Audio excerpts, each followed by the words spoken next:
Hello, good morning, good afternoon, and good evening. Wherever you are, welcome to the second day of this high-level event to commemorate the extension of the term of the Africa Legal Support Facility. My name is Joel Kibazo, and I'll be your Master of Ceremonies for today as we continue to discuss topics around our theme, Smart Legal Capacity for Africa's Development. Building on yesterday, my hope is that today's sessions will add to your understanding and appreciation of the critical role being played by the Africa Legal Support Facility. Just to mention, we have English, French, and Portuguese translation throughout the day. I now call upon Mr. Stephen Karangizi, Director and Chief Executive Officer of the Africa Legal Support Facility, for his opening remarks. Thank you, Master of Ceremonies, George.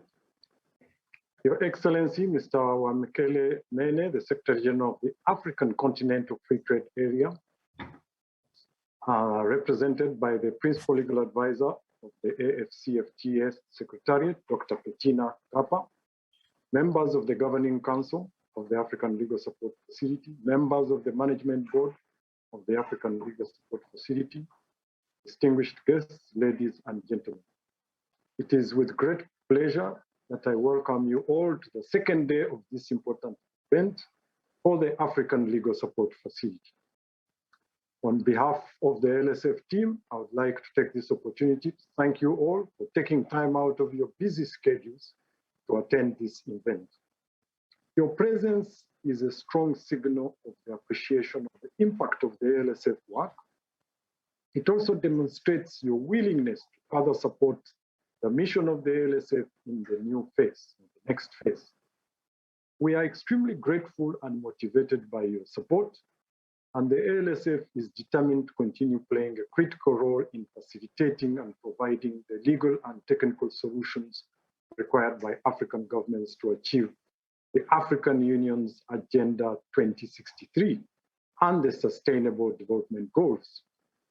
During today's discussions, we will discuss or hear discussions on the multifaceted role the law can play in facilitating investment and maximizing resources for national development, especially in the power and infrastructure sectors. We've brought together a group of highly esteemed practitioners in those fields, and our own colleagues will share with you the work that we have been doing across the whole continent, which we are indeed very proud of and which we are sure is making a huge impact. Fortunately, these are areas in which when you intervene, you see the real results of what you have done, such as a power plant or an infrastructure setup done at national level. Quite often, some of them are transboundary, hence having an interregional effect and impact that will contribute towards the success of the African Continental Free Trade Area. As I have noted earlier, the recommendations from our discussions during this conference will be important for the facility post-2022 as we start preparing the next medium-term strategy to usher us into the new era. I look forward to very productive discussions and your contributions. Thank you.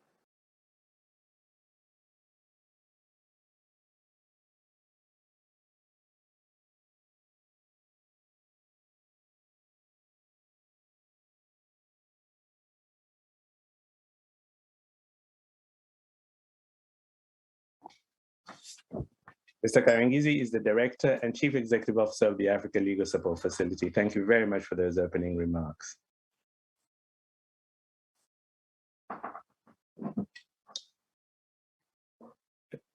And now, ladies and gentlemen, I think we would like to share with you a video that encapsulates the last 13 years of the Africa Legal Support Facility.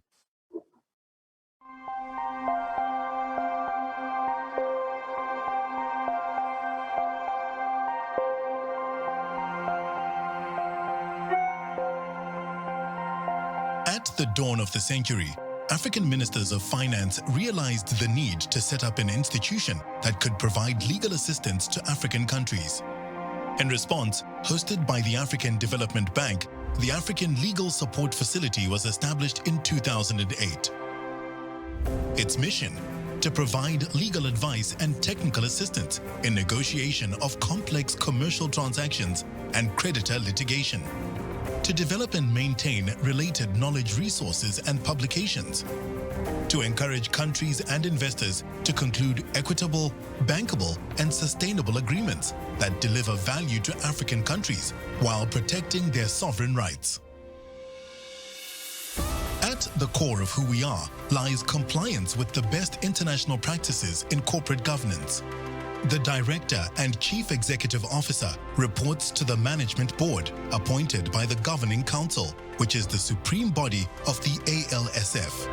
In its first decade of existence, the ALSF approved over $100 million for almost 300 operations in more than 50 countries. On average, demand for its services has increased by 35% each year. Today, the ALSF has 60 members and remains by definition open to all African countries. The growing membership, the increasing and widespread demand for its services, and the recent endorsement to extend the facility's initially foreseen lifetime manifest the rising importance of its support. They have achieved their missions with dignity and poise, the credibility that they bring into the whole system. I think no one will ever doubt the continuity of LSF. I am 100% sure that, both partnership and development-wise, in terms of now the benefits, as well as the, negotiating good contracts in a mutual way, is concerned, this facility is the best thing that Africa, ever had. The involvement of the ALSF has become synonymous with high-quality transactions, objectivity, propriety, and inclusiveness that engender trust and promote social cohesion and development. The achievements resulting from facilities' interventions include savings and revenues for governments, increase of private sector investment, 50% litigation cases won against voucher funds, which before won nearly all cases against African countries. 57 contract negotiations that achieved greater benefits for host countries. Almost 230,000 direct and indirect jobs created. Over 10,000 African legal professional and government officials trained on negotiation of complex commercial transactions and creditor litigations. The Nachtigal Hydro Dam in Cameroon and the Tiaba Ndiaye wind farm in Senegal, two power projects supported by the ALSF, were recognized respectively as African Power Sector and Wind African Transactions of the Year by the 2018 IJ Global Awards. Combined, they represent an increase of 570 megawatts in generation capacity of clean, reliable power at competitive tariffs to support industrial expansion, job creation, and economic growth, especially for local communities. But the history of ALSF's first 10 years is told by many more stories of success. Assisting the Somali government in the negotiations with Paris Club creditors that resulted in Somalia receiving $1.4 billion debt relief, approximately 67% of the country's Paris Club debt. Supporting the government of Uganda to develop an oil refinery project framework agreement, putting an end to a series of inconclusive negotiations and enabling a project built to double the Hoima district facility capacity. Assisting the government of Rwanda to draft and negotiate project development, joint venture, and concession agreements for the development of the Bugesera International Airport, positioning Kigali to become a nerve center for business and travel in the sub-region. Nous lançons un appel à ces pays-là pour que ces pays puissent adhérer massivement, ceux qui n'ont pas encore signé de signer le traité, ceux qui ont signé mais qui n'ont pas encore ratifié, de ratifier ces traités pour bénéficier des avantages et de l'assistance juridique de la facilité. Chez nous en Afrique, en tout cas, c'est l'outil idéal pour l'instant parce que d'abord, c'est notre, il faudrait qu'on le s'approprie. You know, I call them the guardian angels.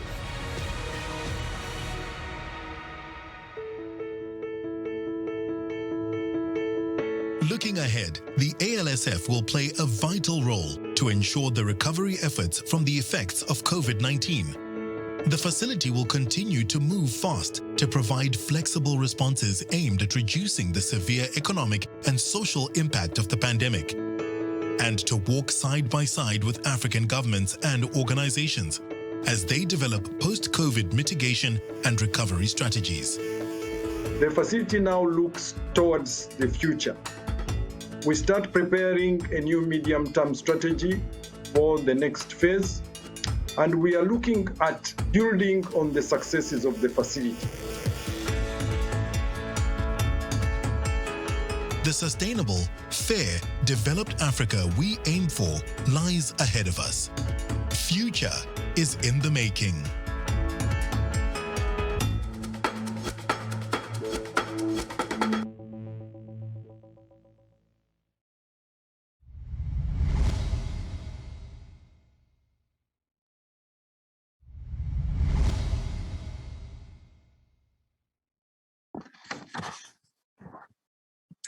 Ladies and gentlemen, I'm sure you'll agree it's been a wonderful journey in this first phase, and it looks like post-COVID-19, the Africa Legal Support Facility is looking to do even more in its next phase. Thank you very much for that. I'd now like to turn to Dr. Bettina Gappa. She's the Principal Legal Advisor at the Africa Continental Free Trade Area, and she'll be speaking on the behalf of Mr. Wamkele Mene, the Secretary General of the Africa Continental Free Trade Area. Dr. Gappa? Thank you very much, dear colleagues, dear Stephen, an old friend, and one we hope to work with very closely in the future. I observe the protocol that has been established by Stephen and say thank you very much for inviting the Africa Continental Free Trade Area Secretariat to be part of this wonderful, truly wonderful occasion. On behalf of His Excellency, Mr. Wamkele Mene, the Secretary General of the AFCFTA, I am truly honored to be invited to share some remarks on the occasion of the renewal for the next 14 years of the mandate of the African Legal Support Facility, which I'm going to call the Legal Support Facility from now on. When the African finance ministers had the foresight to establish the support facility over a decade ago, they displayed extraordinary foresight. The facility was a direct solution to a uniquely African problem, and one that we have seen captured briefly in the video that we have just enjoyed. And that problem was the exploitation by voucher funds of the poor legal representation by African governments in debt-related litigation. In these cases, purely extractive companies took advantage of poor legal representation and in ways that pauperized African countries. At the core of this injustice was poor legal representation, leading to low quality, unjust, and I would even say iniquitous contracts, leading to voucher fund litigation. 21 years later, the Legal Support Facility is respected as an authority for legal aid, and legal aid at the highest levels and of the highest quality, approving almost 300 projects across all regions of Africa, including in sensitive areas such as extractive resources. In this way, the Legal Support Fund contributes to African justice and to what the Senegalese jurist Kemba Mbaye articulately called a uniquely African imperative, the right to development as a collective right of all nations. Distinguished colleagues, the facility demonstrates the best kind of best practice that is needed on the African continent because it provides African solutions to African problems. I'm sure, Stephen, colleagues, you have heard this expression used many times before, and it seems like a hackneyed and tired line, but it truly must be at the heart of all capacity building initiatives. Areas such as trade, intellectual property, investment, and commercial contracts are not beyond the comprehension or capacity of African legal minds. All that is needed is to develop legal capacity to enable African ownership in these very important contractual relationships. Distinguished colleagues, you are certainly aware that the AFCFTA is one of the flagship programs for Agenda 2063 of the African Union. We are a new organization in Accra, and as a secretariat, we are keen to learn from the best international practice. And if that best practice can be African, it is even more inspiring to us. For this reason, we are very much looking forward to working with Stephen and his colleagues to collaborating with the Legal Support Facility as we develop the AFCFTA investment protocol. The high quality, impact-oriented and inclusive work of the support facility is of particular interest to us because the Africa we want for 2063 and beyond is not one where solutions are imposed externally in Western capitals. The days are long gone of donors coming with briefcases to African countries and institutions and saying, this is how we want to help you to address the needs that we have identified for you around a table in a cold city somewhere in the Northern Hemisphere. Those days are long gone. In this respect, at the AFCFTA, we are hoping to start a legal program for lawyers to build capacity in all aspects of trade and investment law.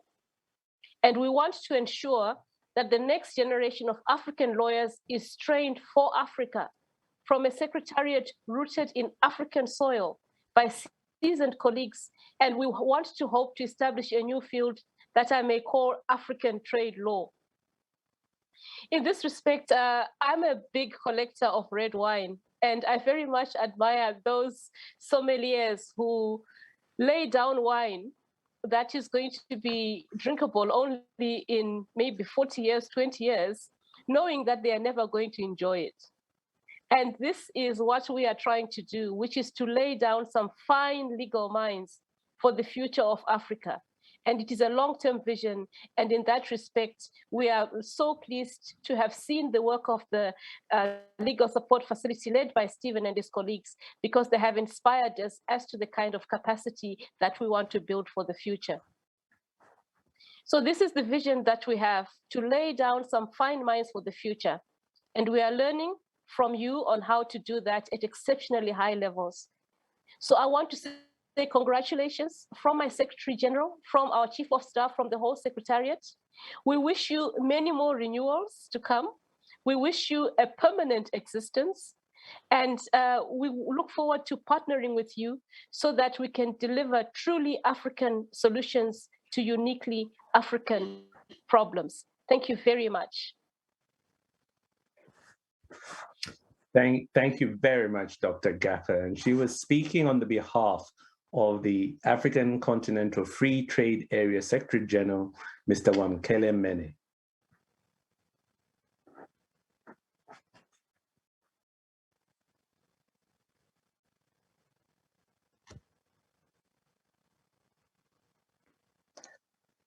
It is now time for our roundtables, and the first of which is on that challenge for the African continent, power. So I now leave you in the capable hands of your moderator for this roundtable, Mr. Henry Bonsu. Thank you so much, Joel. I'm delighted to be back with you again.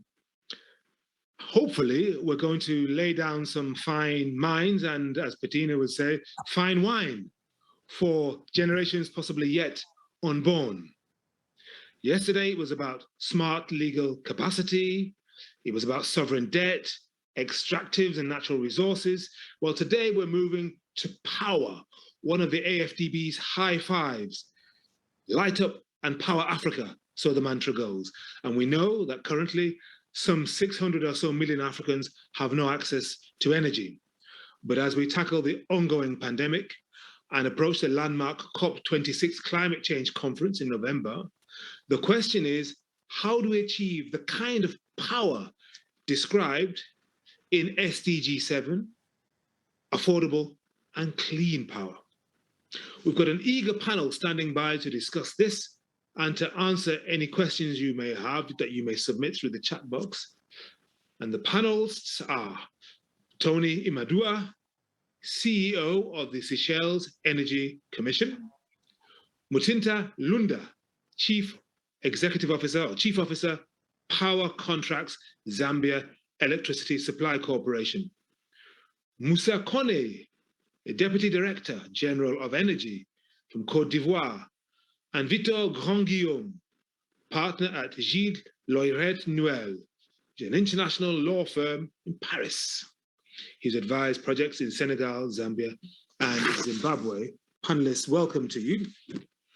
And before we hear from you, I'd like to invite Gadi Ndahumba, Head of the Power Sector at the ALSF, to make some brief opening remarks and to give us some context. Over to you, Gadi. Thank you very much, Henry. Dear attendees, thank you for joining us today for this Power Sector Roundtable. As already highlighted throughout the event, DLSF, since its inception, has greatly evolved to respond to the changing needs of African governments.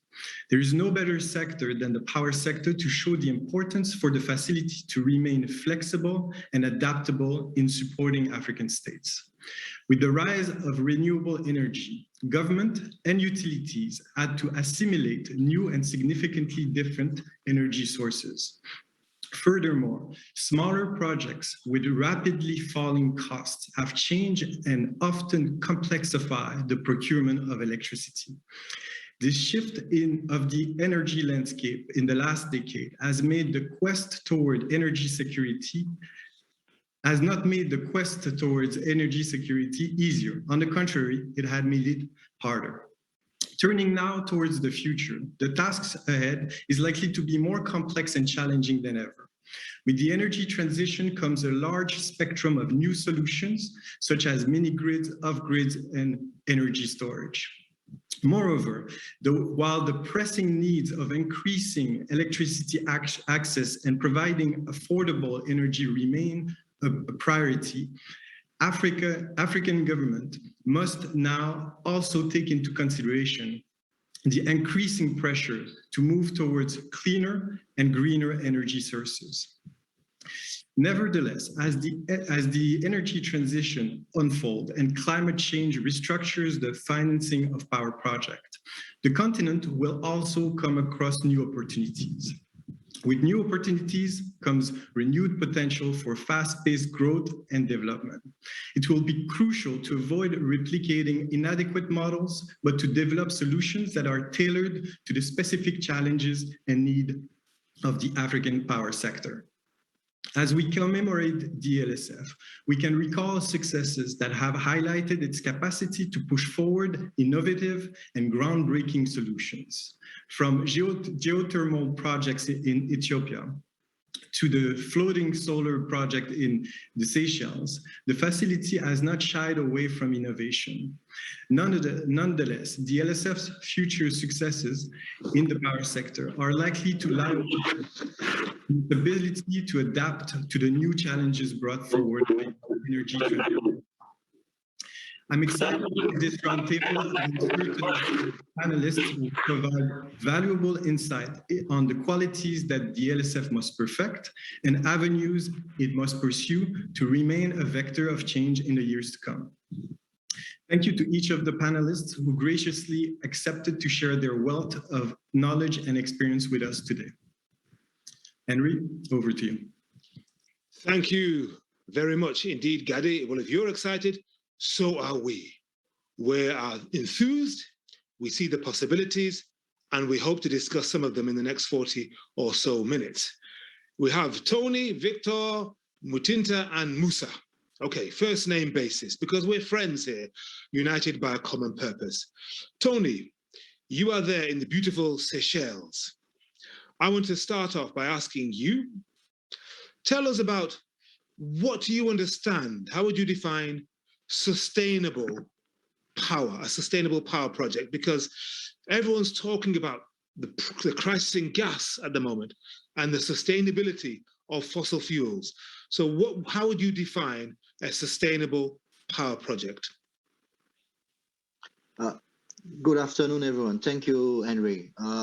Yes, of course. For Seychelles, who pride itself on going green, the environment and all, for us, sustainable energy project is basically green project, is renewable energy project. I mean, for a small island nation who's at the mercy of climate change, we need to contribute into combating climate change. And for us, sustainable power projects are basically projects involving renewable energy. And for us, it's important, and it's a basis for our energy policy, which is focusing on developing renewable energy.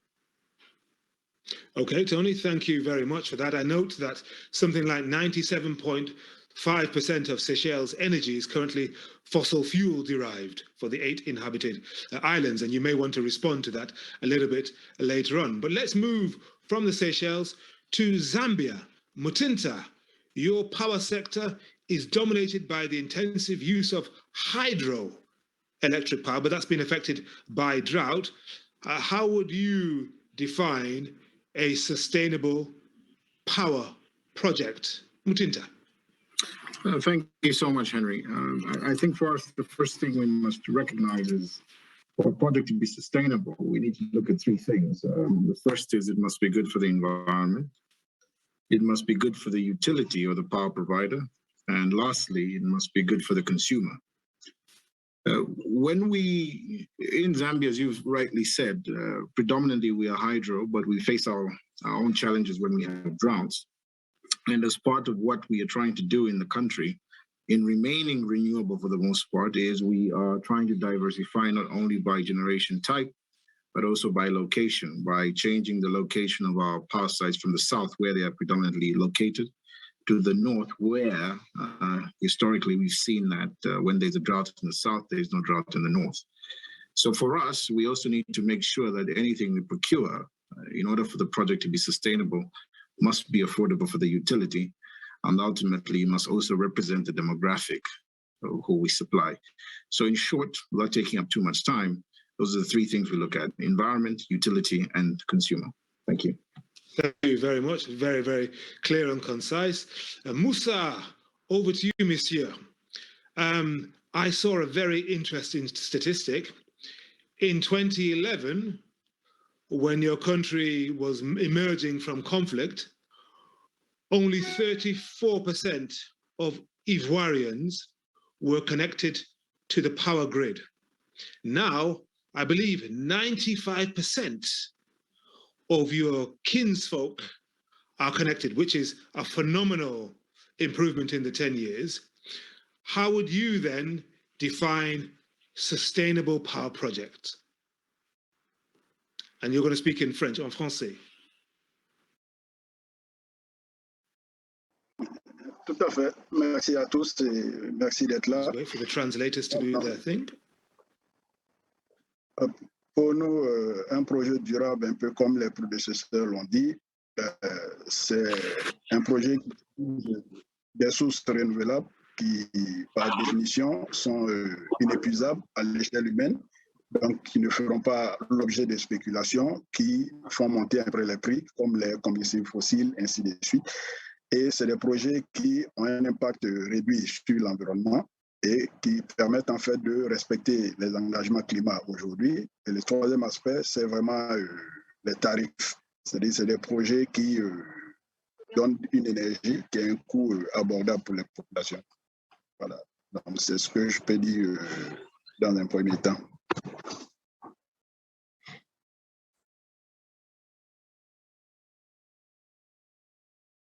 There we go. Thank you very much, Moussa, for that. I now need to bring in Victor Grand-Guillaume, who is a corporate lawyer with an international firm based in Paris. Just back, I believe, from Niger, Victor. Now, that's right, yeah. You are, so well, you're welcome back. Explain how you approach working with a member country, whether it's the Seychelles, or Zambia, or Cote d'Ivoire, or indeed Niger. What is the approach? How do you open the dialogue? What do you do? Sure. Thank you, Henry. And first, I'd like to thank the ALSF for inviting me to be part of this interesting discussion. I mean, as we've seen from the previous contributions, the ALSF has been instrumental in bringing complex energy projects to financial flows and into constructions, right? I think I'd like to start by saying having top-tier legal, financial, and technical expertise on both sides of the table is absolutely key to the success of any energy project, simply because in the energy sector, the projects are, as Gary was saying, getting incredibly more and more complex, and the legal documentation is following the same route. I mean, the number of pages of those documents has been consistently increasing over the number of years. So to answer your question, I mean, we've been advising, I can take the example that was mentioned in the video just before we started on Taiba Ndiaye, which is one of the landmark energy transactions in West Africa. So it's a 158 megawatt wind farm, one of the largest in West Africa to date. So our role in practice will be to advise the negotiating teams, right, and the government. So they'll bring us in. They can bring us in at different time of the projects. As far as Taiba was concerned, we got involved at a time when the project had been going on for a while. So there had been extensive negotiations, and a first PPA had been signed, which unfortunately wasn't able to raise financing because it wasn't bankable. So in that case, how do we approach a transaction such as this one? I mean, the first thing we'll be keen to do is obviously we'll review the existing documentation. We'll understand the negotiating positions, but more importantly, we will start by assessing the client's understanding of the point and understanding of the project financing structure of complex projects such as this one. So on very practical terms, we'll generally start by conducting some capacity building activities. So workshops where we'll in very much detail explain every important point of the contract, the risk allocation, and make sure that the governments have the same level of legal skills that across the table, if you want, that the private sector and the legal advisors. So that's actually what we did in Taiba. We started by running a 3 or 4 days capacity building workshop where we discussed the key points of a PPA and how they could be negotiated, and explain the market practice, which is now fairly well established for energy projects across the African continent. And this is also very important, right? Because it allows us to establish a very good working relationship with the client, which is key. I mean, you need to build trust. You need to build a very strong engagement on both sides, and only once this was all done did we go into the negotiations per se. So and then we essentially advised Senelec and the government of Senegal to renegotiate the PPA and to bring the project to financial close and into construction. There's one more thing that's interesting in the approach that the ALSF is taking and that we took in that specific case is we're not providing legal advisory only. I mean, in the case of Taiba, we also brought in Tractebel, who's an engineering firm, ensure that when the points were being discussed, the government was able to understand the full picture. So not only the legal part, but also the technical points at stake. Victor, for the moment, thank you very much indeed. We'll come back to you later. But now let's build on one of the points that I think it was Mutinta you raised. And one of the biggest challenges in this whole area of power is balancing the need for cost-reflective tariffs and affordable electricity supply. And when you get that balance wrong, you can see unrest in countries. For example, Nigeria, that happened. How can governments, utilities, and partners come together to create solutions that work for all stakeholders, especially, in the end, the customer? Mutinta, talk to us about that, please. Oh, thank you for that, Henry. Needless to say, we've struggled with the same issue here in Zambia as well. I think the challenge with cost-reflective tariffs is a historical one, in the sense that because historically power was always looked at as a social good and governments always provided this commodity, it didn't then factor into the issue of how do we invest in the sector moving forward. And the investments in the sector moving forward obviously came at a huge cost, and that cost needed to be repaid.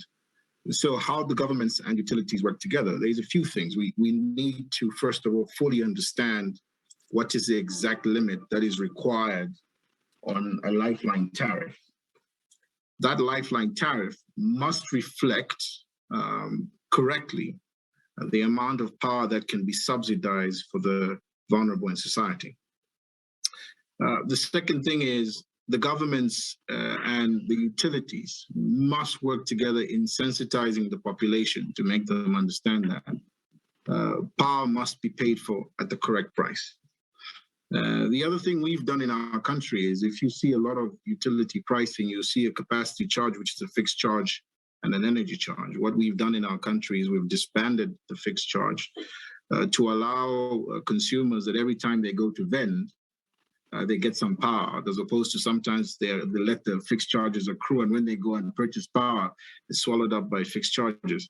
So those are some of the things that we're doing in Zambia to just change the mindset of people. But for the key really is sensitization, not only by the utilities, but by the government and the political leaders and their constituents. So I think that's the first thing that needs to be done. I thank you, Henry. Thank you very much for that very clear explanation, Mutinta. Let's ask Musa the same question. So can you tell us how you approach this question of balancing the need for cost-reflective tariffs and affordable electricity supply, how governments, utilities, and partners in your country come together in Côte d'Ivoire to create solutions that work for all stakeholders?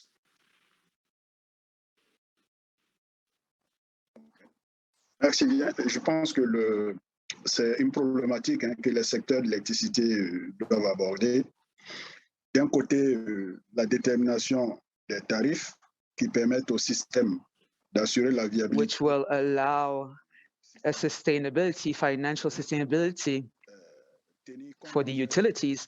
And on the other hand, we also have to take into account a major part of the population which lives under the poverty threshold, poverty line. So can they afford electricity bills? And to answer this question, to overcome this issue faced by all of the electricity sector in our region, l'optimisation en fait des coûts. We don't have that much latitude. We have to optimize costs. In order to optimize these costs, we have to start by developing excellent projects. We also must allocate risks appropriately. We have to have attractive costs as well. So the government does have a role to play when it comes to setting those costs. Our development partners as well, and the national utility also has a role to play. Now, when it comes to the Ivory Coast, when it comes to Côte d'Ivoire, we have about 44% of our subscribers, our users. We had 3 million users at the end of 2020 who were benefiting from this lifeline tariff. So they're part of the vulnerable population. That means that if we don't find a solution, we're going to have a major issue. And we can't just set our tariffs. There's a regulation, there's a regulation. We have 3 ministers, the Minister of Energy, Economy and Budgets. They determine the tariff, they determine the level, and it takes into account the population's purchasing power. So the only leeway that the sector has is to determine a electricity mix, an energy mix, which will allow us to have affordable electricity. And we optimize the system by reducing losses and by choosing solutions which will allow us to set tariffs which are affordable. So we use technology for that as well. Thank you. Thank you very much indeed for that, Musa. So there are a lot of moving parts in this sector. We've got purchasers, providers, regulators, tariffs, lifeline tariffs. So what about the picture in one of Africa's wealthiest countries? I say wealthy because every time I look at the Mo Ibrahim Index or the AFDB's old indices of life, human development, the Seychelles is normally at the higher end. Tony, what are the considerations when you look at this? How much of a challenge is balancing the need for cost-reflective tariffs and affordable electricity supply, even in an upper middle income country? Thank you, Henry. Indeed, it is a very challenging task for us. I mean, traditionally, tariff fixation for the electricity was set at a level that covers operation. But since the 2007-8 oil crisis and the price of oil went up, it has an impact on the foreign exchange revenue of the country that we were receiving. As you say, 95% of our electricity generation is for fossil fuel, and which we have to import. And following the oil crisis, government embarked on a reform in the energy sectors. And one of the things that they did was took a decision to rebalance the tariff. And by rebalancing, the objective was to reduce subvention that is being provided to the utility to cover capital expenditure. At the same time, knowing that will have an impact on the consumers, the ministry responsible for energy, together with the utility and the Seychelles Energy Commission, we roll out a national program to educate and sensitize the consumers on using electricity more efficiently.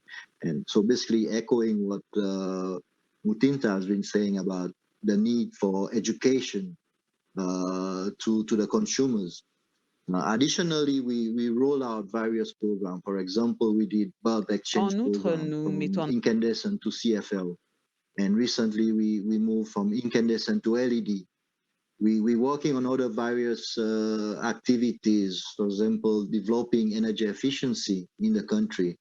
We have a bill for energy legislation, which will make provision for efficient appliances being imported into the country, green building code, mandatory energy management program for large consumers, etc. But we do recognize there are a group of consumers that cannot afford. And for them, usually they turn to the Agency of Social Protection.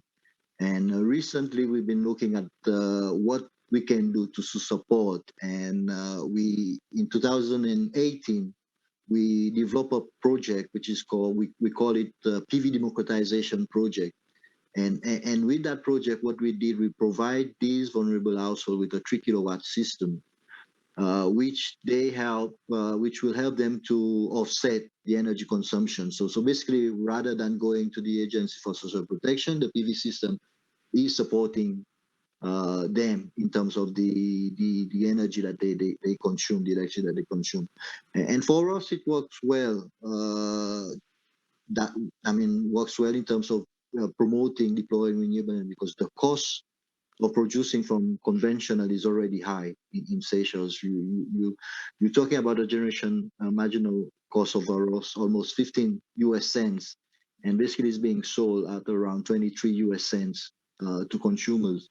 So you see it's already high, and the cost for producing from renewable energy is cheaper. So we provide this option to consumers, and for us it's working well. Thank you. Tony, thank you very much indeed. We're going to move a little deeper into energy transition in a moment, because we're aware of the challenges that are facing humanity when it comes to power generation, energy supply for the many, not the few, and leaving nobody behind. But just briefly, Victor, I'm wondering, from your travels around the continent and the various clients you have in the power sector, are you noticing any trends when it comes to balancing the need for those cost-reflective tariffs and affordable energy supply? Would you say, Victor, that your clients in various countries are approaching it broadly in a similar way? Are certain trends emerging, or is the picture very varied from what you've seen? No, it's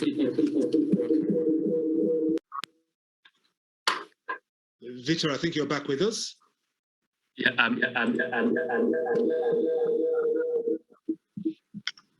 sorry, can you hear me now? Loud and clear. Perfect. Sorry about that. Technical issues. No. The need to balance the tariff and the cost is obviously something that is absolutely key across the continent, as we've just heard, right? There is, and I mean, I think all countries, and as we heard, all countries are taking an approach to trying to balance, so to restructure the tariff. But as Mr. Kone said, it's something that is not necessarily into their own hands. But if you look at what's happening in countries such as Madagascar, who's been trying to restructure the power sector and trying to bring more, let's say, more sustainability and profitability in the long run, that is something that is absolutely key. Yeah. Very good. Thank you, Victor. We'll be hearing from Madagascar a little bit later on in the final panel. So let's transition to energy transition and indeed towards renewables.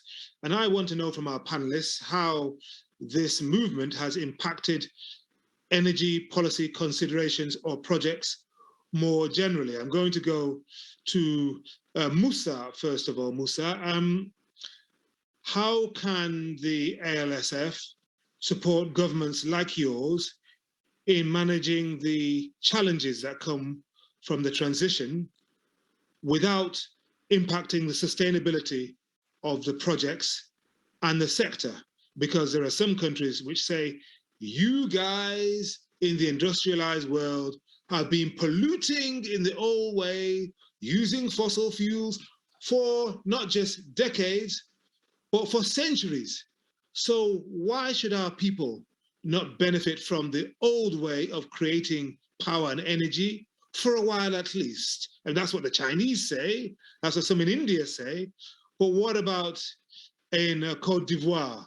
Musa. Okay. Merci bien. Non, on a effectivement un document indeed, de politique énergétique. We have a document qui prévoit effectivement un volet sur la transition énergétique avec trois axes. C'est-à-dire le premier axe, c'est d'intégrer dans le mix énergétique une part importante d'énergie renouvelable. Et deuxième axe, c'est vraiment l'efficacité énergétique des systèmes de bâtiments et dans tous les secteurs cibles So we want Et the le sector to troisième be more efficient, c'est especially in the un construction. usage des nouvelles technologies The pour English book la can hear gestion des itself. systèmes, la télégestion, la télésurveillance, les télémesures, les télécontrôles, ainsi de suite. Donc, sur ces trois axes, avec comme finalité vraiment d'assurer la sécurité et la fiabilité du système, de réduire en fait l'impact sur le climat, c'est-à-dire la réduction des émissions de gaz à effet de serre. Et le troisième impact, il est financier. Donc aujourd'hui, concrètement, cela se traduit par un engagement qu'on a pris. That means that we have made a commitment. La part de l'énergie renouvelable dans le mix énergétique de 30 à 42% à l'horizon 2030 et qui est reflété dans nos plans directeurs qui, avec 16% d'énergie renouvelable. C'est vrai qu'il y avait une contrainte liée au coût de ces technologies au départ et une contrainte aussi d'ordre technique. So there's a financial and technical burden when it comes to implementing this 16%, but our studies have shown that on a commercial point of view, solar energy allows tariff levels that we can bear, and we know technically what we have to do when it comes to storing this energy. And in our plan, solar energy and biomass should account for 16% by 2030, and that's what you will find in our national determined contributions document, and that tallies with the commitments made at COP21. So ALSF can support us. These are old but new technologies when it comes to our countries, and negotiating such contracts requires specific skills and expertise. So that's what I can say about Côte d'Ivoire when it comes to our energy transition. And the English booth apologizes for the technical issues. We missed most of this contribution.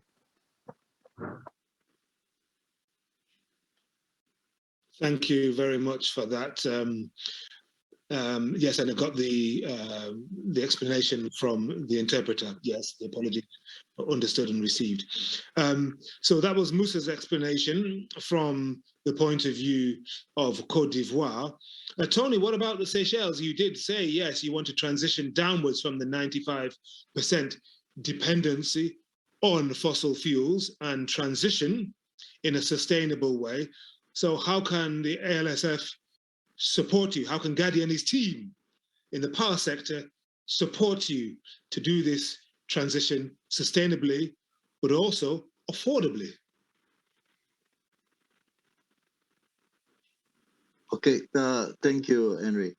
For Seychelles, yes, our biggest priorities is basically for us to reduce our dependency on fossil fuel. As per our energy policy, which state 15% renewable energy by 2030. And there is also the ambition to go even 100% by 2050. The task is very challenging for a small nation with limited resources and capacity. It's very difficult. And it's important for us, for Seychelles, to rely on partners. So partners like ALSF that will help us in creating this environment that will allow for this transition. But having said that, there are certain challenges that comes with the transition. For example, with renewable energy, which we are pushing for, and our biggest potential is solar, it's technical challenges in terms of integrating renewable energy into the system. You have an archaic system, you have a system that needs to be reinforced, strengthened to allow to integrate these renewable energy. But at the same time, there is a lack of know-how, expertise, and this is something where LSF has been very, very helpful in terms of developing our capacity.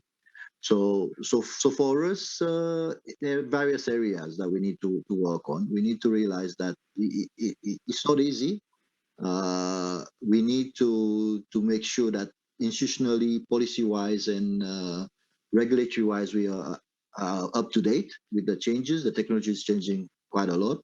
For Seychelles, we have the political will. there is appetite from the consumers, but we are facing challenges in terms of updating this policy as fast as possible to meet these changes, these appetite.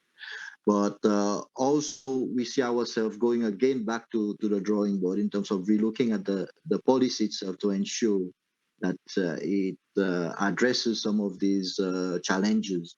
And for example, the project that we have with ALSF, the floating PV project, is very innovative.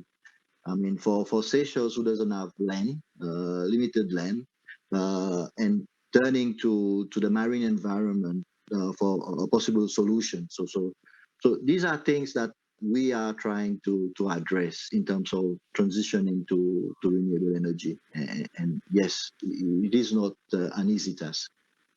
Well, I tell you what, Tony, the idea of floating solar panels, well, when I heard about this, I thought it was extraordinary, remarkable. And yeah, it's something that if it's scalable, everybody in the world who's got water will be looking to adopt. So thank you very much for that. And Mutinta, your thoughts on this, please. The ALF and the ALSF and the support you need in managing the challenges that come from transition. Thank you, Henry. The biggest issue really, first of all, we don't have a huge amount of power, as you know, that comes from fossil fuels. But there's always an argument about the sizes of our hydropower plants. Are they good for nature and the environment? But that's a separate debate. But we do have an energy policy in place that also emphasizes, like I had said in the beginning, diversifying away from one energy source, which is hydro, to solar and wind. Now, the reality of getting these projects developed is the large requirement by developers and lenders for issues such as liquidity support, payment securities, which are quite difficult for utilities to achieve. And that is where, aside from the expertise that needs to be built, just to support what Tony was saying, that is where we need a lot of support. When we did our first 2 solar projects, we have about 80 megawatts of solar in Zambia. We lacked a lot of expertise, technical expertise and legal expertise in the contracts related to these solar projects because it had just never been done before. Now we're having to deal with wind projects. While we have some idea of solar projects, now we're dealing with wind. We even have proposals for geothermal.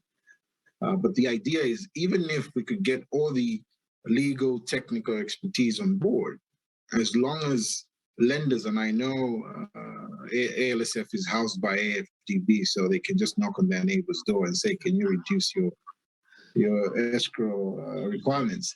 That is where the challenge is. It's how do we actually get these projects financed? So even if we want to do it, our energy policies can say whatever they have to say.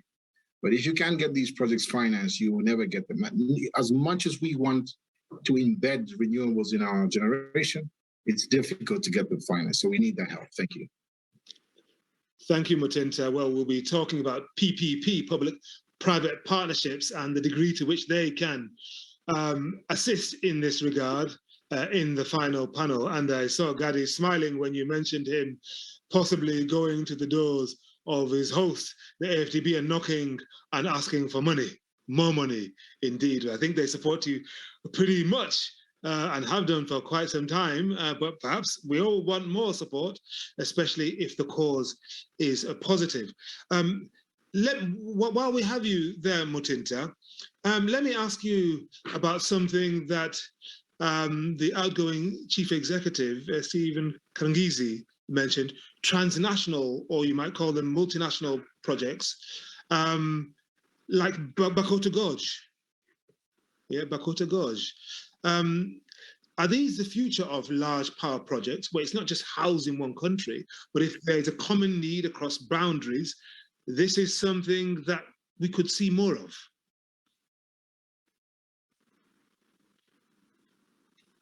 Henry, it's called Batoka Gorge, but I know you're based in London, so it's not familiar to you. Yeah, thank you. So anyway, the simple answer to your question is yes, because if you look at the large water bodies, they usually cross between nations. Batoka is based on the Zambezi River system, which stems from Angola through Zambia, Zimbabwe, and all the way to Mozambique. So Batoka Gorge has got the ability to add 2,400 megawatts. We've got another project with the DRC and the Luapula hydro system, which can add 1,200. But yes, the largest water bodies, like we said, are transnational. And because of that, parties would need to come together to develop these projects. Does the political will exist by countries to do this? The simple answer is yes, because the demand is only growing. We keep discovering new deposits of minerals, be it gold, copper, manganese, or whatever the case may be.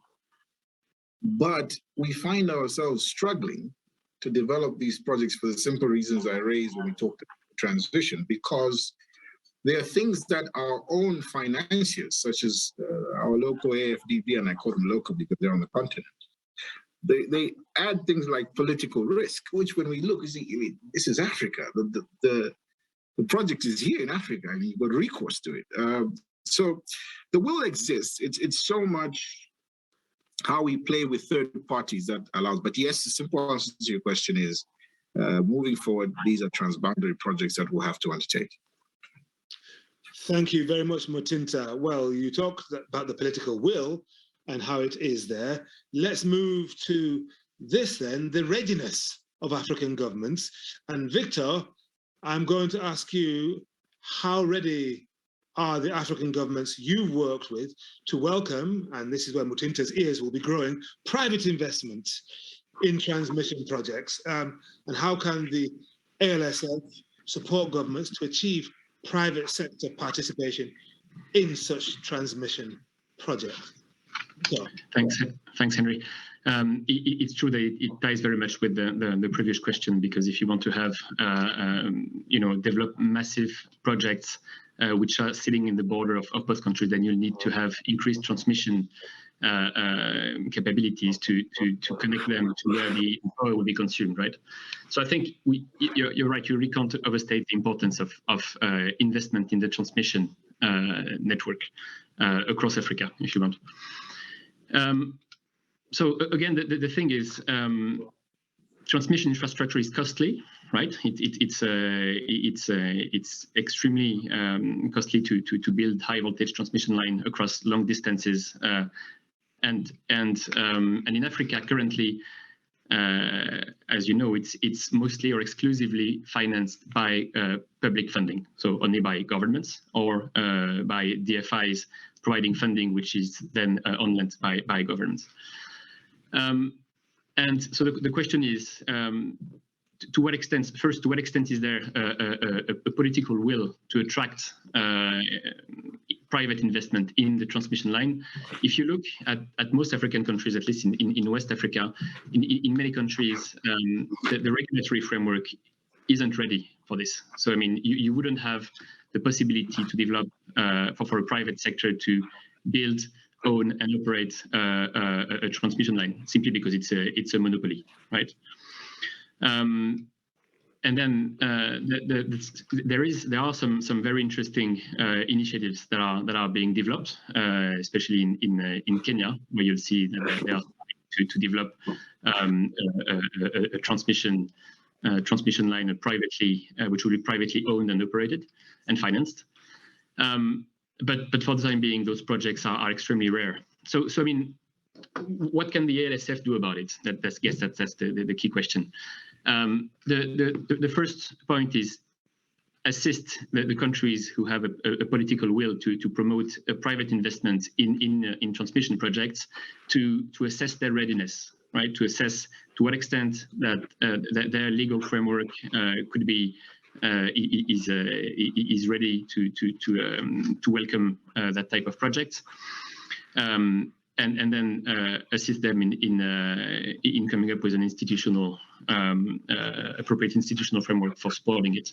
And generally, I mean, the second point is obviously to help the countries structure and design the bankable project, right? Because for now, there is know, I mean, the private investment in the transmission projects exists elsewhere in the world. It exists in Latin America, in India, but in Africa, it hasn't been developed yet. So I guess the first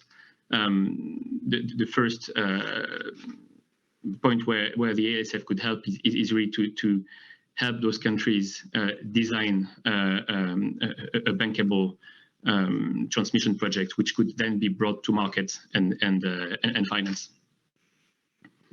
Thank you very much for that, Vito. Coming toward the end of our session, and if you, I'm talking about our delegates, people watching, whether you're in government, whether you're from a donor agency, a partner, or a legal firm, if you have a question for our panelists, you've got a few minutes in which to get that question across. Just use the chat box at the bottom of your screen. You can see it right there at the bottom. And then that question will come through to us, and we will see if we can get those questions fielded by our colleagues. Let's talk to Tony.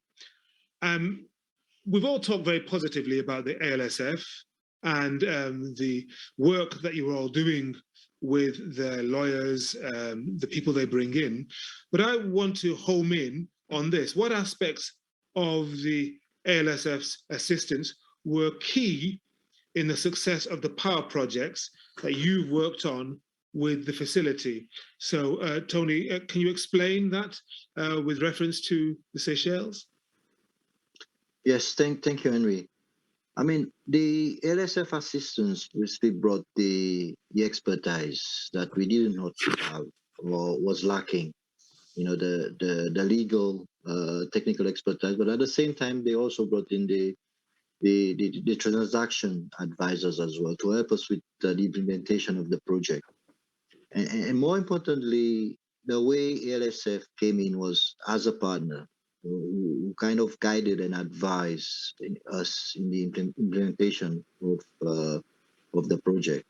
But one thing that we also noticed, which is very interesting, is when we were moving towards the tender of the project, you know, while ALSF is ensuring that our interests are protected, they also create an environment, confidence in the project. And we saw that, you know, when you have that confidence in such project, you attract, you know, reputable companies, IPPs coming in, you know, and that's something that we notice with this particular project.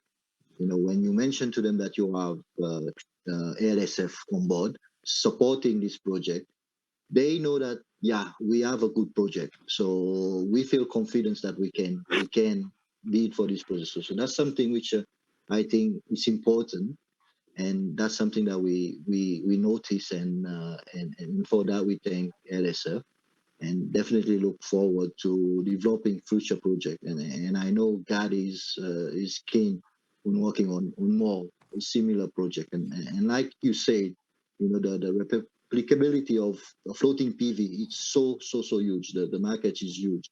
And I think Seychelles stand at a stage where they can, you know, present this innovative project to other island states, or even to the African continents where you have, you know, water bodies that can be exploited. Thank you. Very well said, Tony. Let me ask Musa that same question. So talk to us, please, about the aspects of the ALSF's assistance that were key in the success of the power projects you have collaborated with them on.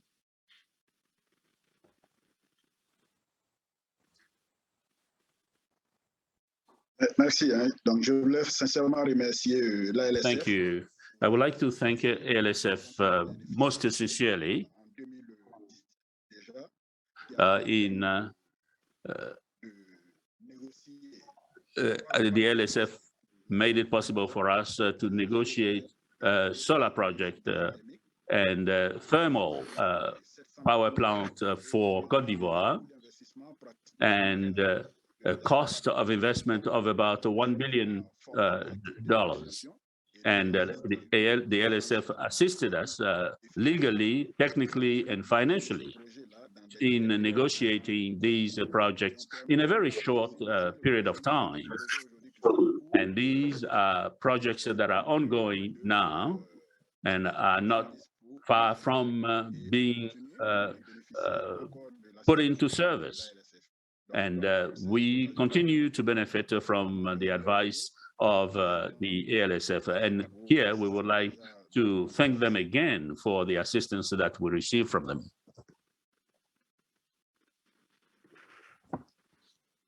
Thank you very much, Moussa. Merci beaucoup. Now, finally, Mutinta, same question to you then. And so talk to us a bit about the aspects of your partnership with ALSF that have really yielded success. Everyone who's on the call will tell you that the energy sector is very dynamic. Something that would have applied 5 years ago is very different from what you would apply in a contract today. And what we like about the assistance that we got from ALSF is the minute detail providing from the advisors, be technical, financial, and legal, as has been said. We've added a lot of IPP generation into our grid. But when ALSF came on board, then we started to recognize, wait, hold on a minute, this is something we never thought about. How do we cover ourselves in this particular way? And we can't overemphasize the importance of that third eye. And it has been of great benefit to us. It has protected our positions much better than we would have done on our own. And we look forward to working with them for the next 14 years of their extension. And just to wish them well as they continue on this path. Mutinta Lunda, Moussa Kone, Tony Imadua, and Victor Grand-Guillaume, thank you very much for being an excellent panel. And a very brief word from you, Gadi, as we close this session number 4. I saw you nodding your head and in agreement there. And we've heard the ALSF being described over the past couple of days to a big brother, a supporter, or all kinds of frontline fighter, so many different descriptions.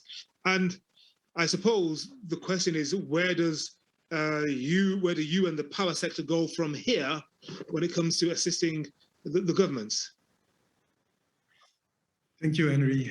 No, I took note of a lot of different aspects that were discussed during this roundtable, and I'm really pleased to be able to benefit from their insights. There are obviously a lot of key points that we are already aware, but what I'm noting and I want to share with everyone is really that a sustainable project has a definition that is similar from one country to another, but it still varies. And I think what I can gather from this roundtable is that you always should discuss with the government as much as possible to make sure that the project that is brought forward is sustainable for them. And that means that affordability might have a different meaning from one country to another.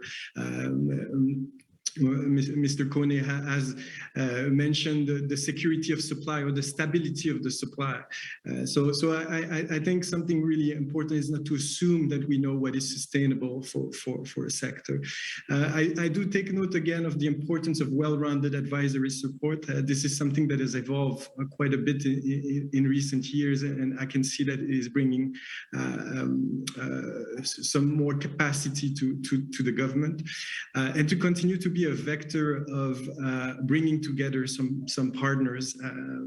Mutinta has mentioned that it's important to help them finding the credit support instrument that will help the viability of a project. This means that we need to discuss as much as possible with our big brother AFDB and other development partners with whom we have a relationship, to make sure that they can provide these instruments that will merge the gap in creditworthiness of a project. And also to continue being a vector of credibility that was mentioned by Tony, and we've seen that in other jurisdictions. Once a government is credible in front of the market, the investment will come. So if we can keep helping on this aspect, it will definitely help the sector across the continent.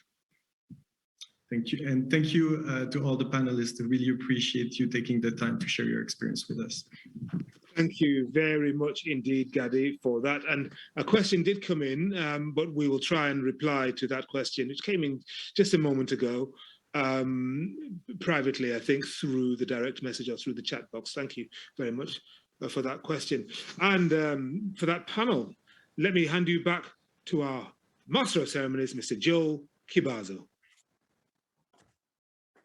Thank you very much for that most interesting discussion, the panel, and of course to you, Henry.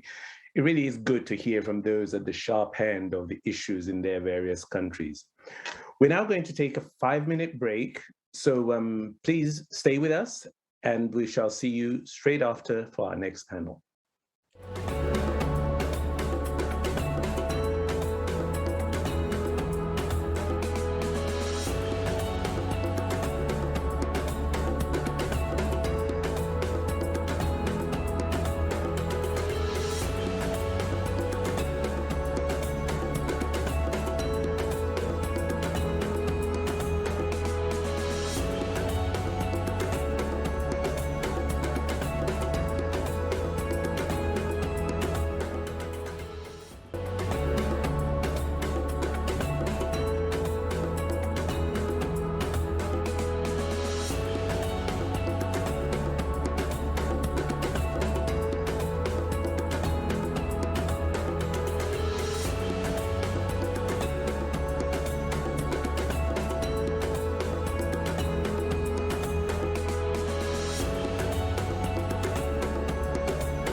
Joel microphone.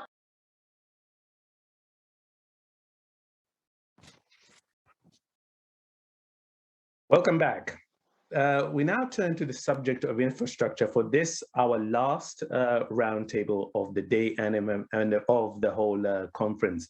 And for that, I once again hand over to Henry Bonsu to be your moderator. Joel, thank you once again. So we've talked about the money, the debt, the natural resources, and the power. But I called it an elephant in the room earlier. It's been mentioned in passing, but it needs to be tackled head on. We're talking about PPP, or public-private partnerships. What is the role of the PPP in this whole area? What is its track record? And why are PPPs lagging behind at the moment? Our final panel is composed of 2 country representatives and 2 partners. Let me name them. Emmanuel Rugabwa is Transitions Advisor at the Rwanda Development Board. Hari Razanawiswa is head of the PPP unit in Madagascar. Jemima C is head of the PPPIF at the World Bank, and Pierre Benheim is a partner at the global law firm Trinity International based in Paris. But before we hear from them, let's get some contextual remarks from Prima Atugonza, legal counsel at the ALSF. Prima, over to you. Thank you very much, Henry. And my job this afternoon is a fairly easy one, and I'm going to break it up into 3 sections. I'm going to start by quickly painting a picture of the state of PPPs in Africa. I will then quickly demonstrate what the ALSF has done in the PPP sector during the last 10 years of its existence, and then I will quickly hand this back to the panel to continue the conversation on where we go from here. So let's quickly dig in. The African Development Bank estimates Africa's infrastructure financing needs as up to $170 billion by 2025. There is an estimated gap of between $68 million and $180 million per year. And so it goes without saying that the public sector will need to partner with the private sector in order to fill this gap, and this is where PPPs come in. In our work at the facility, we have, of course, noted that the majority of African countries have a PPP framework, being either a law or a policy that speaks to PPPs, but we don't seem to see corresponding projects. And I'll demonstrate this a little bit. So since 1990, there has been approximately 480 PPP projects on the continent. That sounds like a high number, but before we celebrate, only a few countries have attributed to this number of projects. And I'll give an example.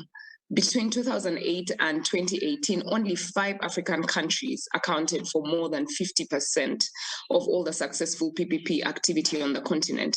And these were giants like South Africa, Morocco, Nigeria, Egypt, and Ghana. And further, only 15 countries are estimated to have implemented more than 10 PPP projects within the 30-year period from 1990 to date. So it doesn't look good when it comes to PPPs. When it comes to private sector commitments, Africa has always received a very small share of the total private sector commitments. And in the first half of 2019 and 2020, the World Bank reported that sub-Saharan Africa had received only $1.8 billion of the over $90 billion that were committed globally by the private sector. And all this to really show that there is a gap that needs to be filled. We have the laws that demonstrate the will to implement PPPs, but we do not have corresponding PPP projects. We also don't seem to see the commitment from the private sector through private sector commitments. Now come COVID-19, which threw in a major curveball. And as African countries are trying to deal with effects of the pandemic, they're still looking to structure projects that are tailored to the private sector, that are at the same time achieving value for money for the public sector, and are also ensuring affordability for end users. And that seems to be like a tall order. Let's now change gears a bit and move to the role of the ALSF. So the ALSF is working with its member countries to try and improve the rather gloomy picture that I have painted. The ALSF, as we all know, provides both advisory and capacity building support to our member countries.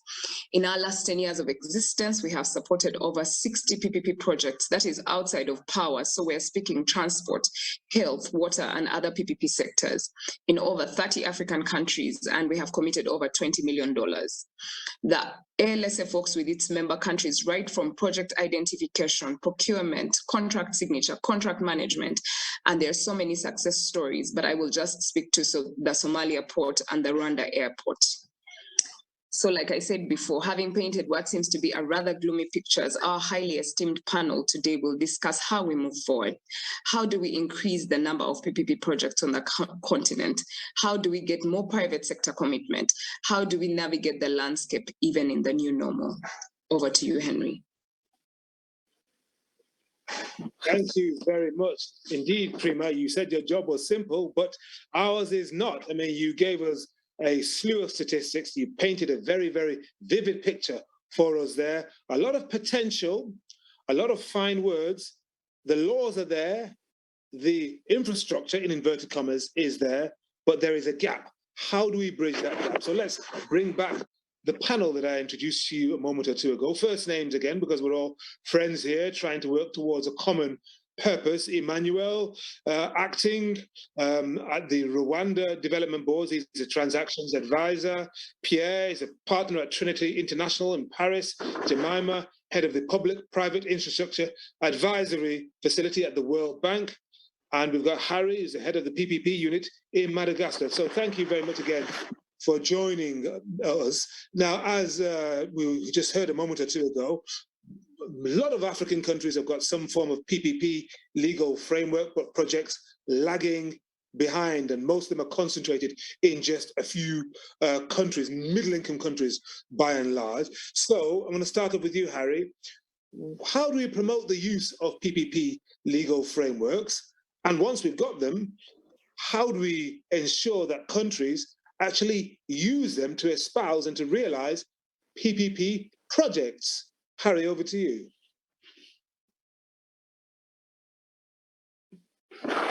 And you need to unmute. Was it muter, peut-être? I think that's the phrase in French. Muter. You need to unmute yourself, Harry. OK.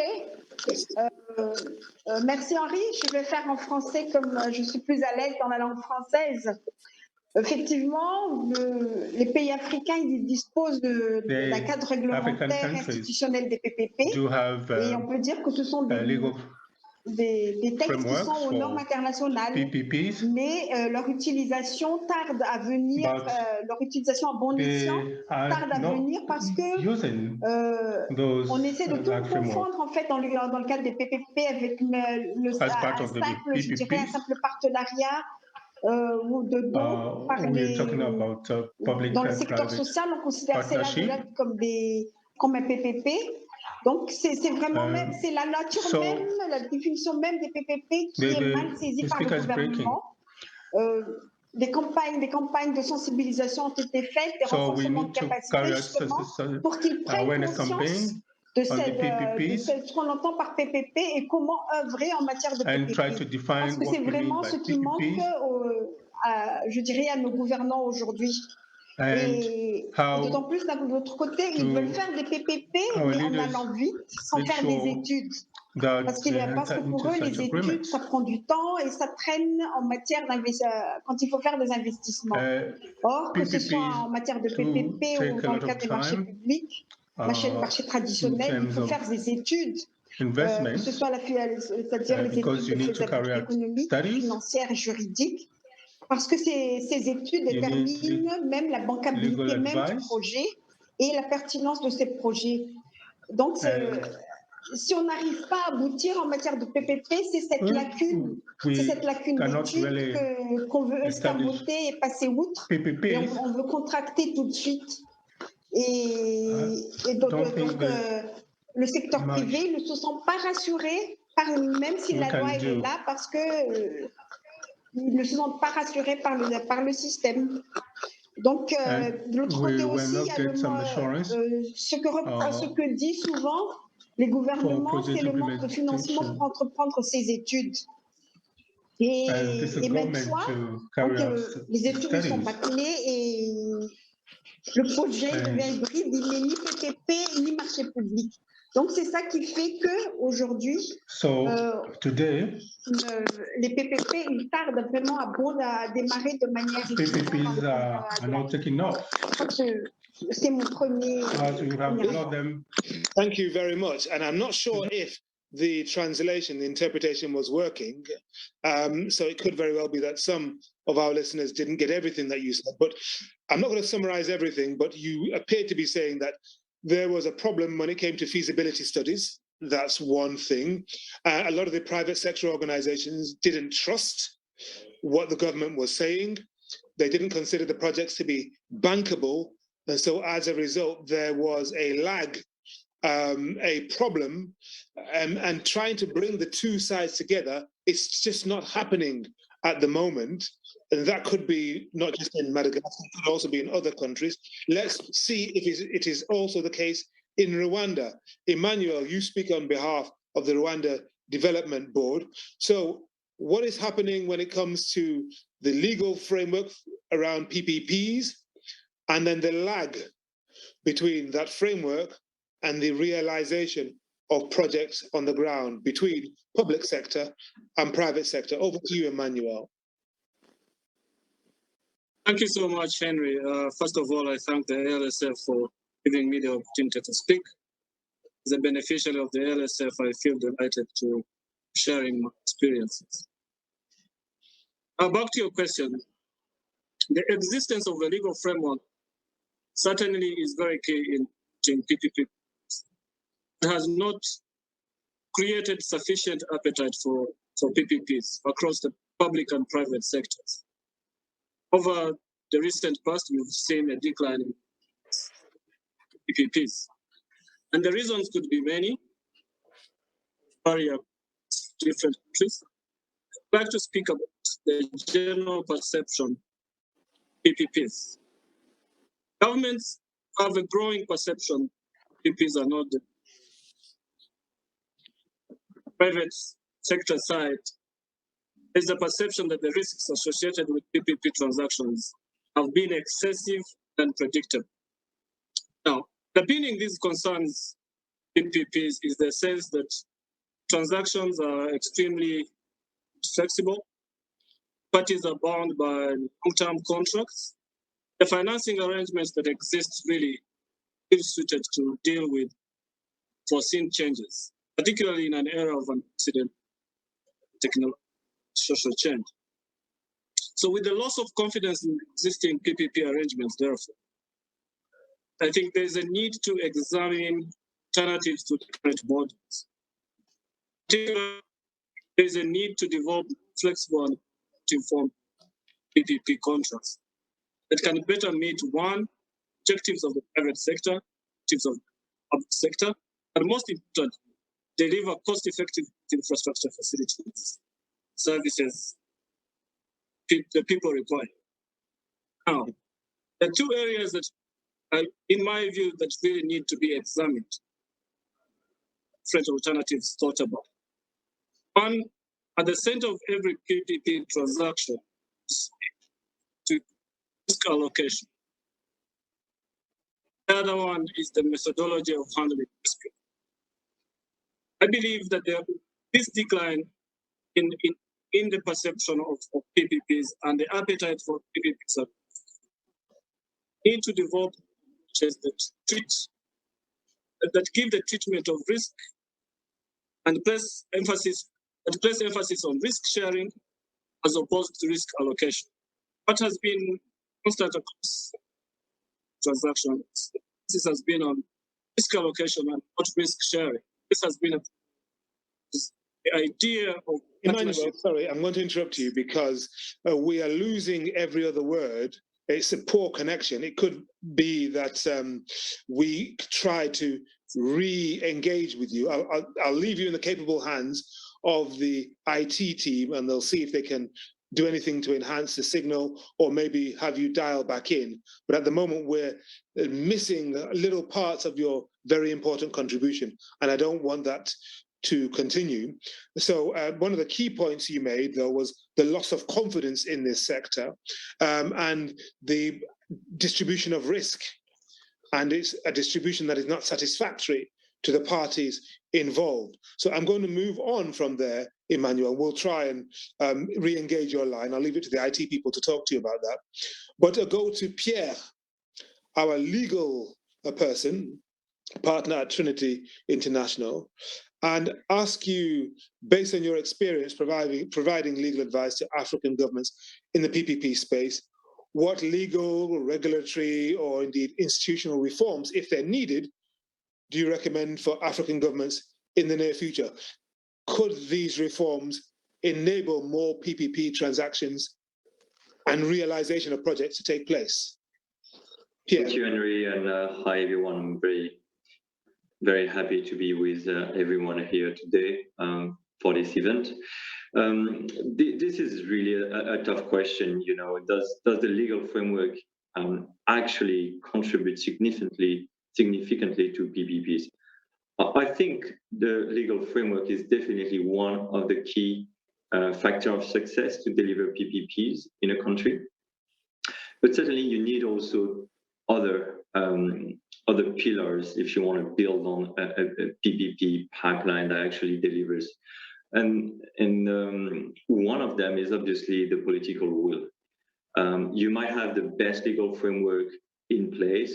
If you don't have a strong political will to push some projects forward, well, the legal framework really is not going to push a project forward. It's just going to be there to enable political will to implement and to carry forward a political vision. The other thing is, as Harry has mentioned earlier, you need to bet on the right project. That means that you need to push forward projects that actually make sense from an economic perspective, but also from a social and a public acceptance. And for that, you need to do some surveys, feasibility studies to ensure that you have the right project in mind and it is properly structured. And Harry was mentioning earlier that often there is a lack of preliminary studies because it takes time, it takes money, and often there is a rush. And this is maybe one of the area where putting more efforts and having a long-term vision will help deliver some infrastructure. And keep in mind that we just had a roundtable on energy, but keep in mind that for infrastructure projects such as airport or railway or motorways, that those projects are often very complex and the revenue streams are more difficult to assess. And as a result, these projects tend to take more time to be delivered and are more difficult to be delivered. So that also explains why there may be a lot of projects that can be initiated, but few of them actually manage to be brought to financial close and then to commercial operations. Yeah, thank you very much indeed for that. More from you later on. But there's something else we have to throw into the mix. It is the COVID-19 pandemic, which has thrown the finances of every country in the world into turmoil, whether they had big reserves or not. Jemima, you speak on behalf of the Public-Private Infrastructure Advisory Facility at the World Bank, or the head of it, the manager.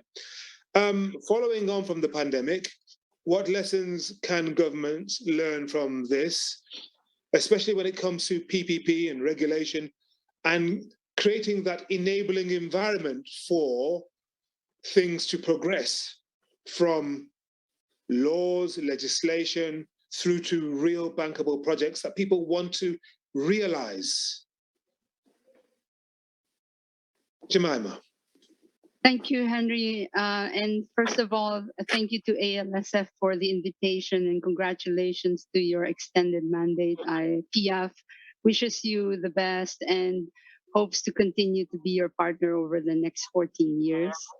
Henry, I think the previous speakers have already touched on some of these points, but I wanted to come back and recap. First of all, indeed, last year we saw a significant drop in closing of PPP projects compared to the previous year, half, a 52% drop. And we also tracked a number of projects that were canceled, that were under preparation, that were canceled or postponed during the peak of the pandemic, March to May last year. But funnily or interesting enough, in sub-Saharan Africa, we see an uptick compared to previous past years, 14% increase in closing of PPP in amounts. And this is curious, isn't it? And so somehow answers a little bit of the question, how can this happen in the pandemic? And many of our previous speakers touched to these points. What were the characteristics of these projects? Well, it's first true that they are concentrated in a number of countries that have been preparing their enabling environment for PPP. So it is very important, but it's not a sufficient condition. A second characteristic, they are not transport projects. So there's a lot of cancellations in airports all over the world. Most of the closings in Africa are energy projects. And as the previous lawyer had said, in transport, revenue streams are harder to sort of predict. Why the energy project? Most of them are supported by a power purchase agreement, a take or pay, so the demand risk is not as difficult to allocate, and the revenue streams are clearer. It's built on the back of the creditworthiness of the SOE or the government itself. So these make it possible. But I did want to, point out one of those that closed was spoken about in the previous roundtable, which was for Cote d'Ivoire, Asito Phase 4.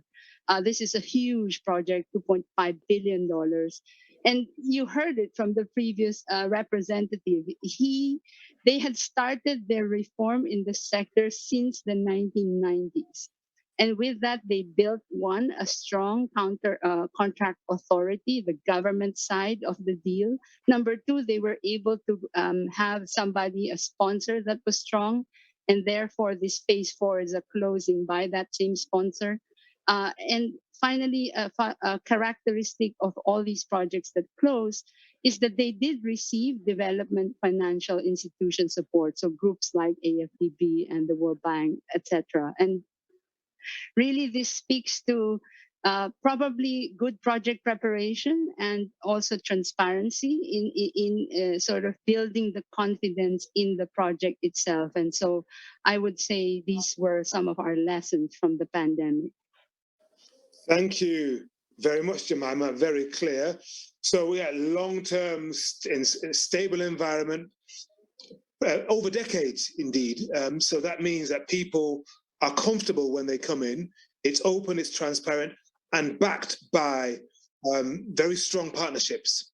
Thank you for that. So let me throw that back to Harry, then, your head of PPP unit in Madagascar.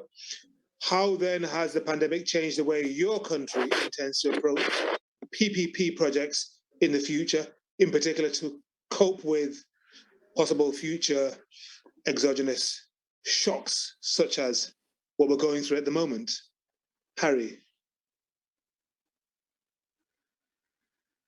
You are muted. Vous êtes muté? Encore? Okay. En fait, il faut dire que la pandémie a changé beaucoup de choses dans le monde. Elle a accentué donc notamment les risques lorsqu'il y a eu des garanties qui ont été émises par le gouvernement.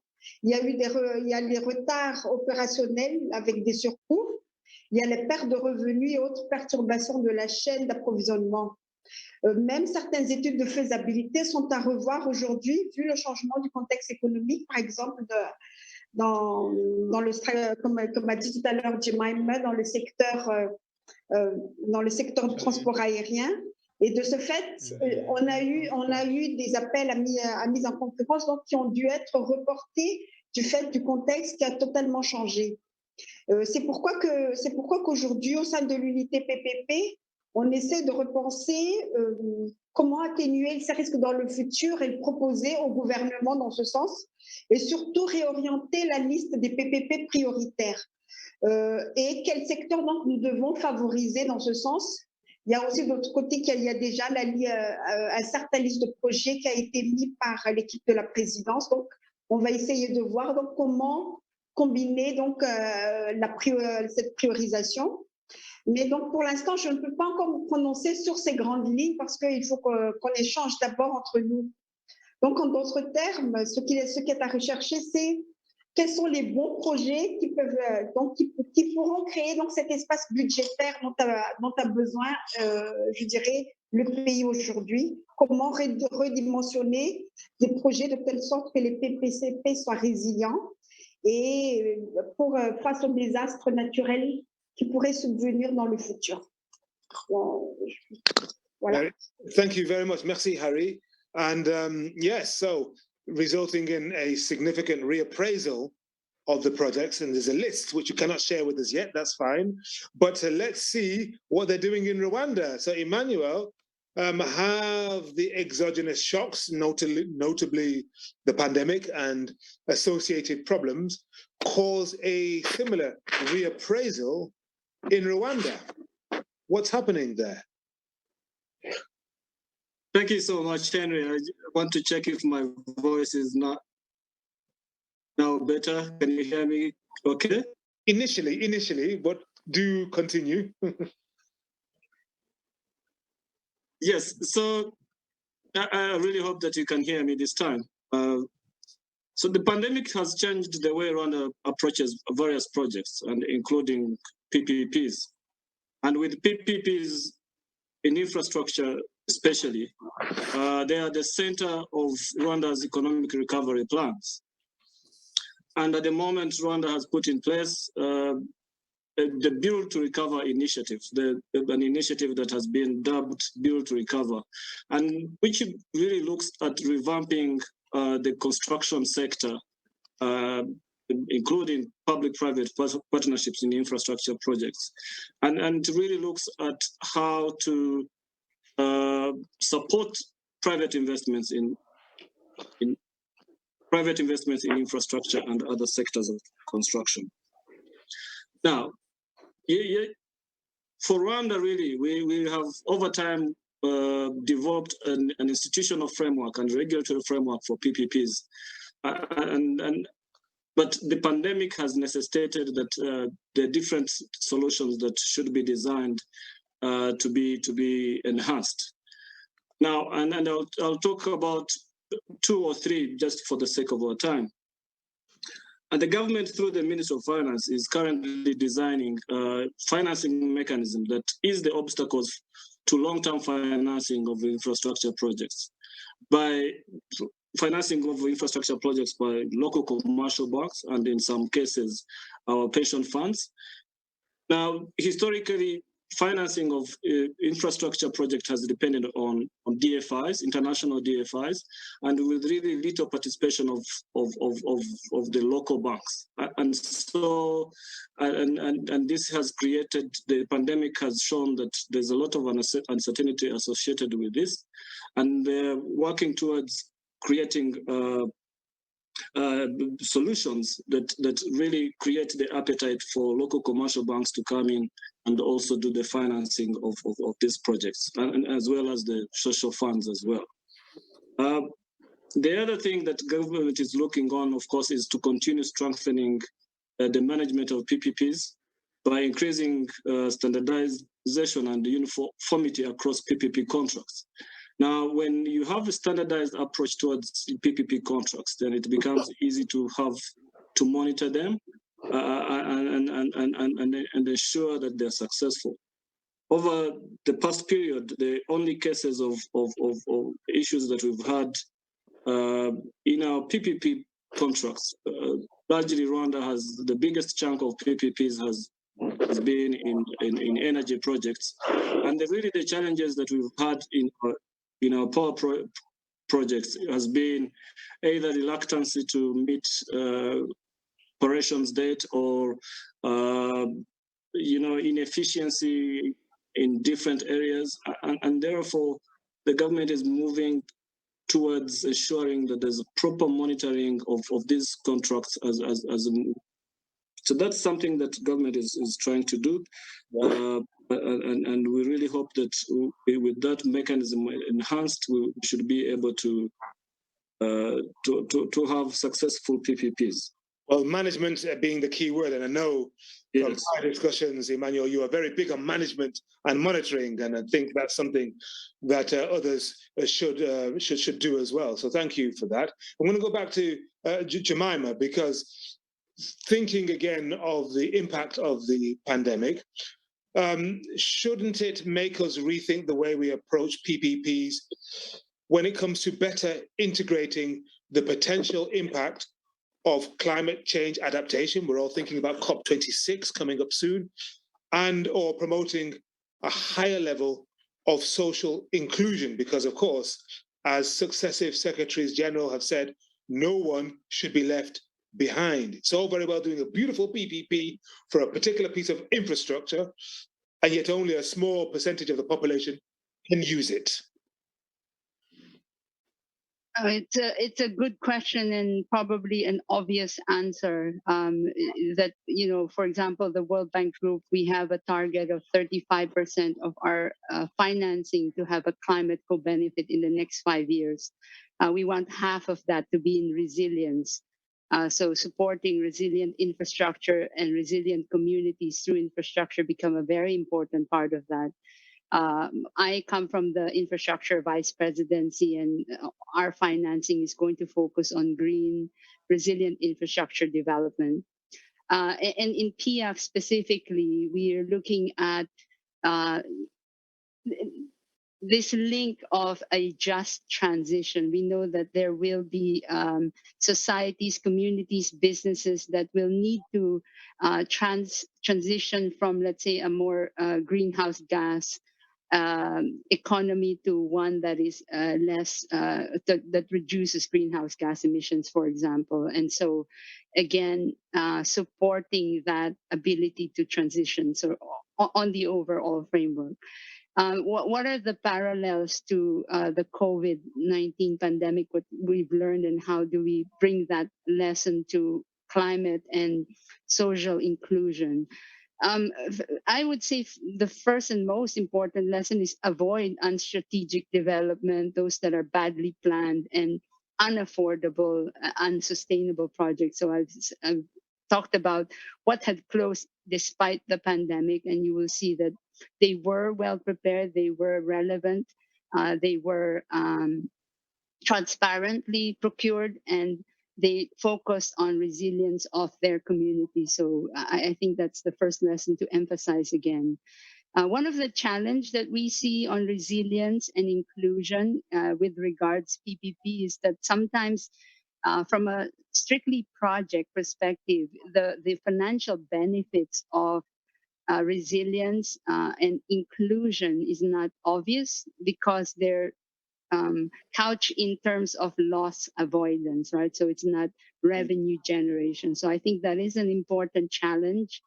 There's work being done on developing the business case for whether resilience does produce revenue streams and how do you capture these revenue streams through innovative funding such as land value capture, etc. So I think there's work to be done on this. I think there is that shift. There's also very specific shifts on how we will look at PPPs given the pandemic, but I won't go into those details, and maybe when we have time, I can. Thanks. Well, I'm going to pick up the baton, Jemima, because I do want to develop that theme with Pierre, our corporate lawyer.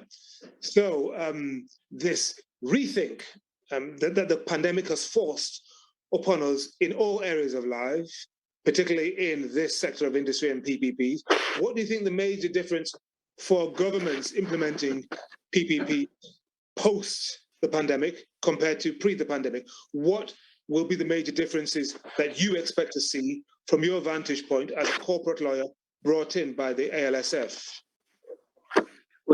Thank you, Henry. I think this is really a very interesting question.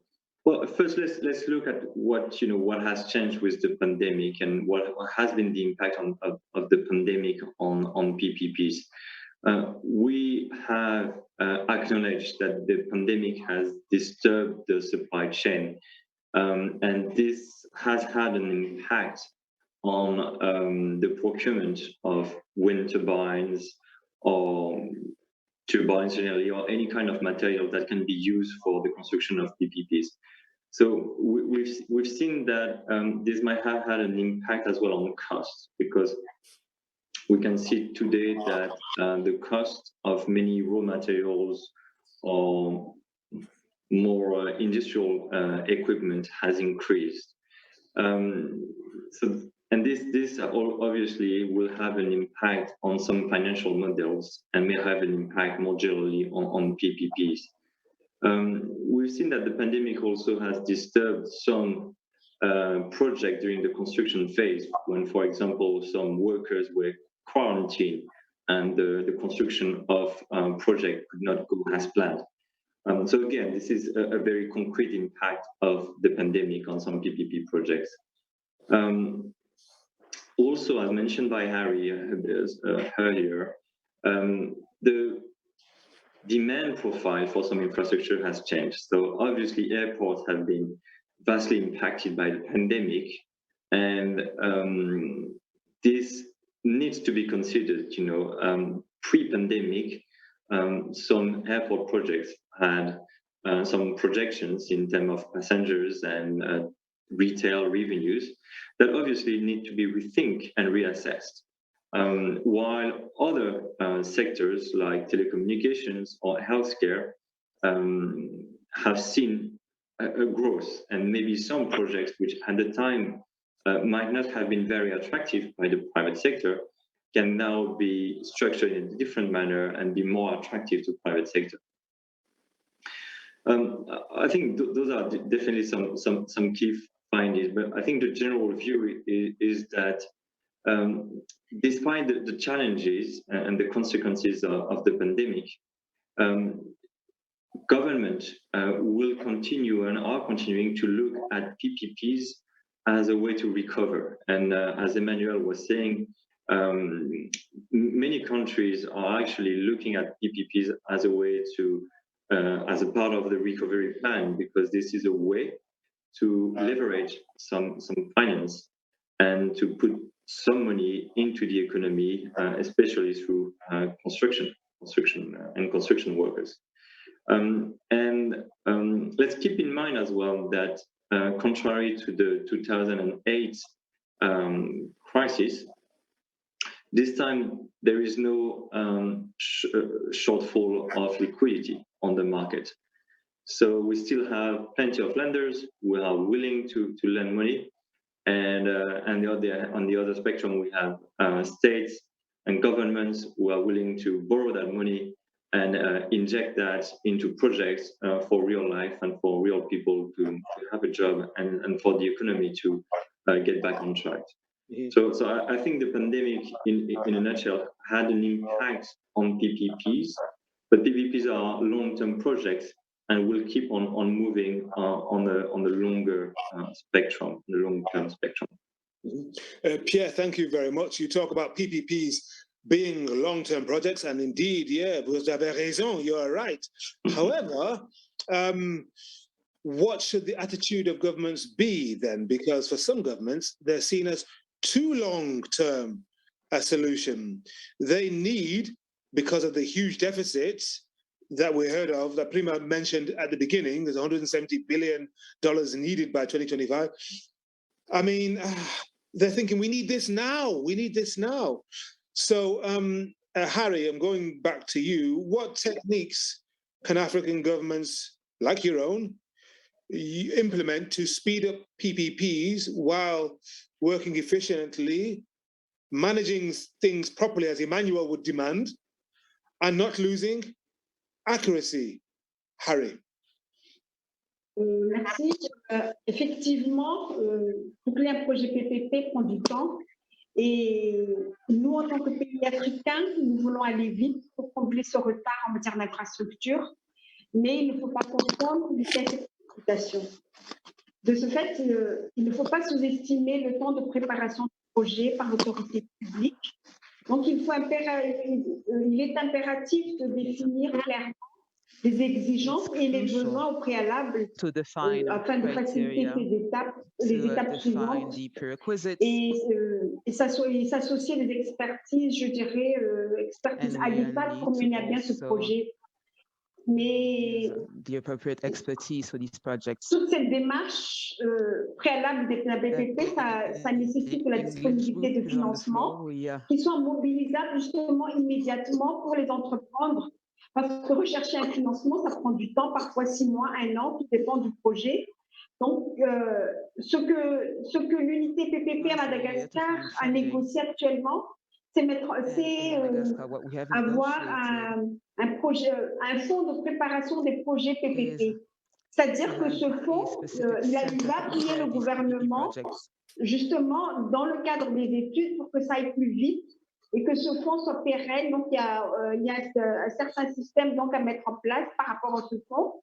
D'abord, quand le projet il est intéressant, on va débloquer donc les fonds pour les études, les fonds nécessaires pour les études dans ce fonds et pour la pérennisation du fonds, il y aura donc un genre de success fees qui seront donc issus de contrats, un certain pourcentage qui seront reversés dans ce fonds de telle sorte que le fonds soit toujours pérenne et que ça existe toujours un fonds pour entreprendre les études. Mais tout cela nécessite une très bonne collaboration et coordination entre les différents départements concernés, parce qu'il ne faut pas que le fonds aussi aille à tort et à travers dans le cadre des études.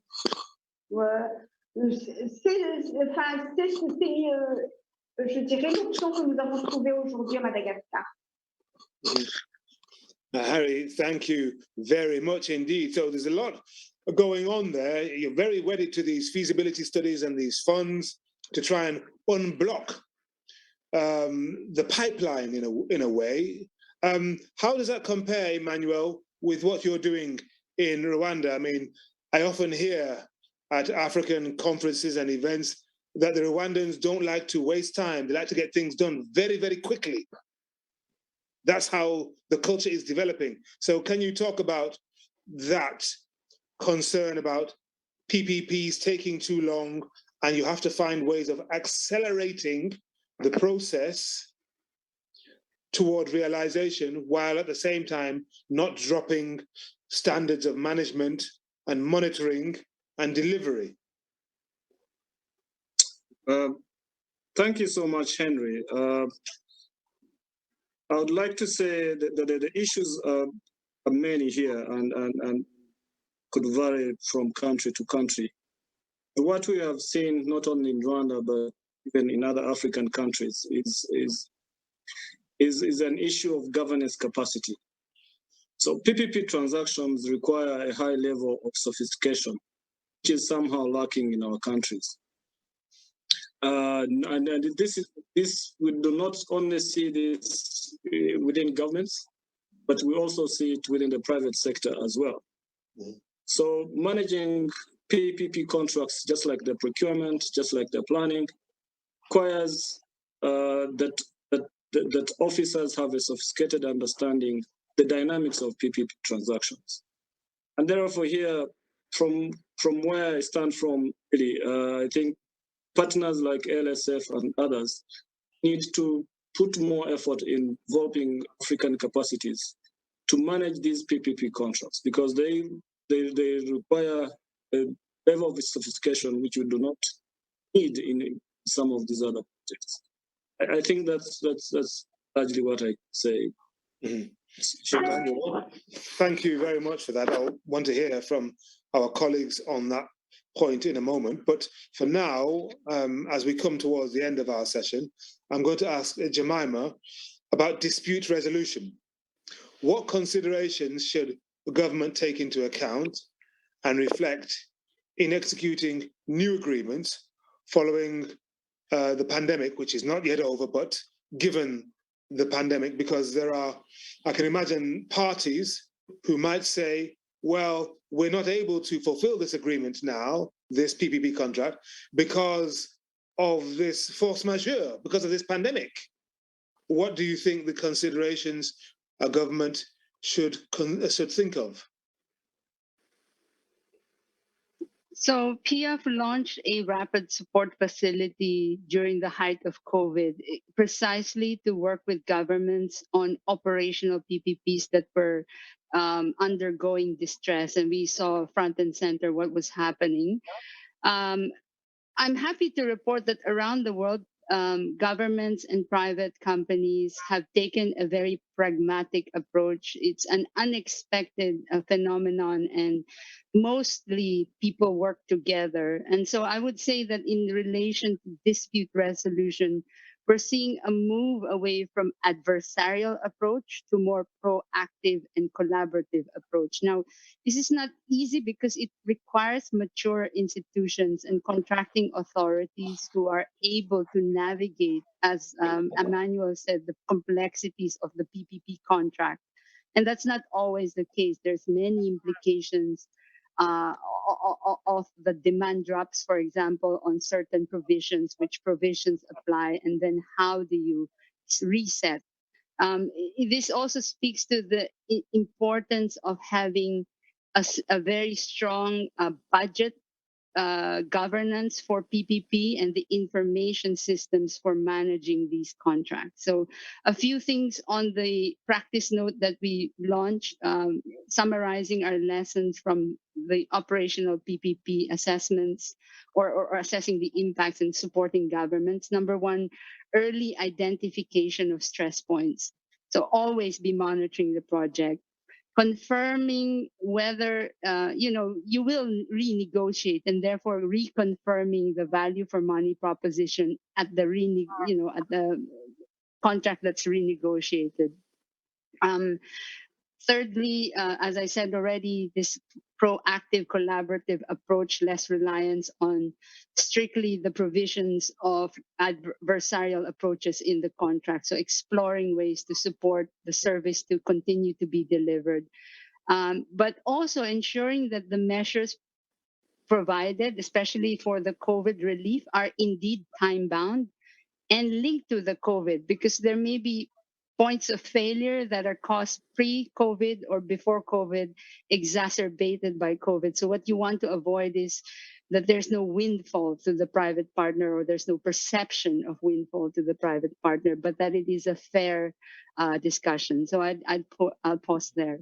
And Jemima, a very quick supplementary, because we're getting closing thoughts now.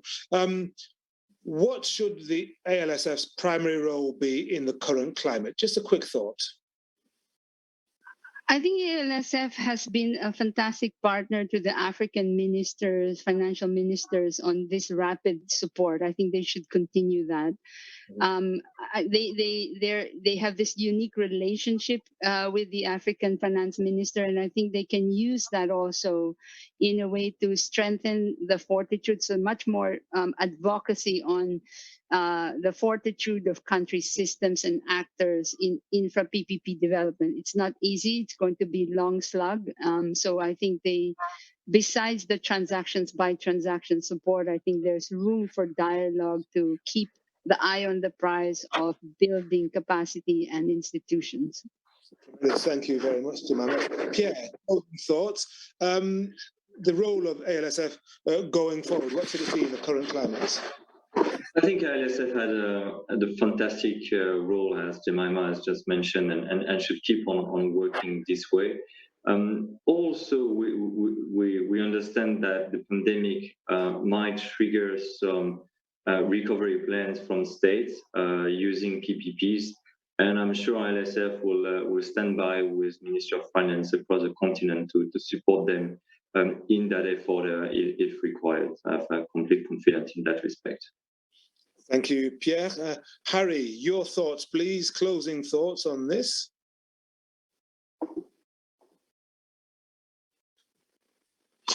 Je rejoins ce qu'a dit Jemima et Pierre, c'est que je tiens à remercier la facilité juridique pour tout ce qu'elle a fait donc, au cours de ces dernières années pour le pays. Et que ça n'a pas été uniquement au niveau des PPP, mais je pense que pourquoi a été fait par pour le pays, donc notamment par exemple dans le renforcement de capacités, les conseils juridiques à tous les niveaux, la préparation dans les transactions. Donc j'espère que ça va continuer au cours des années à venir, parce que la facilité a toujours connaît bien ce dont a besoin en fait les pays africains aujourd'hui. Voilà. Donc, thank you very much. And I think I've already got your closing thoughts, Emmanuel, unless you have 30 seconds you want to add. I think I know what you think. Thank you very much. I think you know what I'm thinking now, but all I want to say is LSF should simply do more of what they have been doing, which in my view have done it well. Just needs to be enhanced, to have capacity building institutions, to have support, coming up with solutions for various people. Thank you. All right, Emmanuel, Rugabwa, Pierre, Bernheim, Jemima C, and Harry Razanariswa, thank you very much indeed. I'm going to get 30 seconds, maybe 40 seconds from Prima Atugonza, who brought us together, of course, the senior legal counsel at the ALSF. That gives you a roadmap, I think, tells you where some of your partners are at the moment, what they think about the state of the relationship and what's going on, and where you should be going from here. Yes, indeed. Thank you, Henry, and of course the panelists for the very insightful discussion. And what I seem to be hearing really is, after my gloomy picture, not all hope is lost. No. And not all hope is lost. And like all partnerships, right, the public-private partnership envisaged by PPPs is going to take time. Jemima made a very clear point that despite the pandemic, there has been an increase in the closing of PPP projects in sub-Saharan Africa, which is really great news. Pierre also made the point that PPPs will indeed be used to build back better. And of course, as the ALSF, we continue to soldier on. And as Emmanuel made the point that there is need for capacity building that is key and center for what we do, and the support needed for advisory projects that are ongoing, even as we build back better, that is also key and center. So indeed, a luta continua. Thank you. Continua. Thank you very much indeed. And with that spirit, we will march, stride forward into the future. And hopefully, yes, as you say, build back better. Thank you very much, panel. That concludes roundtable number 5 on PPP. And now back to the maestro, the master of ceremonies, Mr. Joe Kilbazo. Joe Kilbazo. Thank you very much, Henry. March on to the future indeed. Thank you all for those insights on the infrastructure challenges that continue to face many of the regional member countries and others on the African continent.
Ladies and gentlemen, I hope you will agree we've had 2 days of rich and engaging presentations and discussions.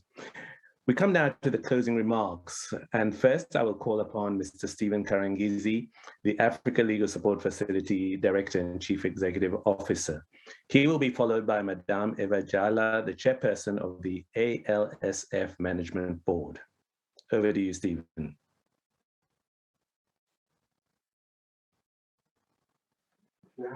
Thank you very much, Joel, our Program Director. Let me recognize all the distinguished persons here still present with us, most of our speakers, and the chairpersons of the Governing Council and that of the board, of the Management Board.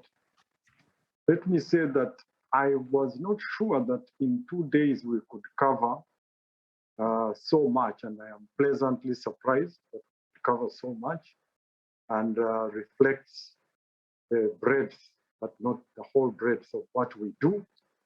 And it's pleasing to hear from our stakeholders the different challenges.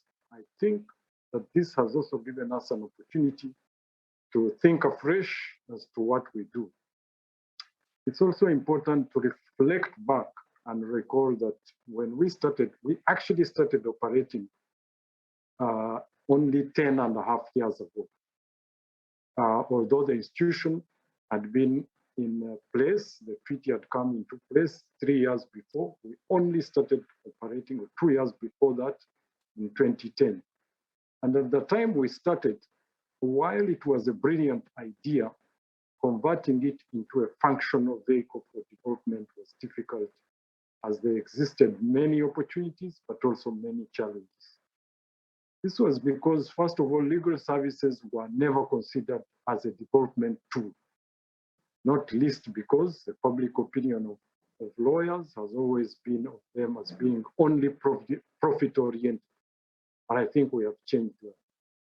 Secondly, there was no certainty as to whether we would convince African countries to have confidence in the facility, support them, and cede part of our responsibility, their responsibility as custodians of national interest to us. I think we've been able to do that, as you've heard from many of our stakeholders. Thirdly, of course, there was no guarantee that we would be able to convince enough partners to finance our interventions. But there was also the fact that we came into place because of the HIPIC crisis. We are turning around into a new era following another crisis. That is the crisis, post-COVID pandemic crisis.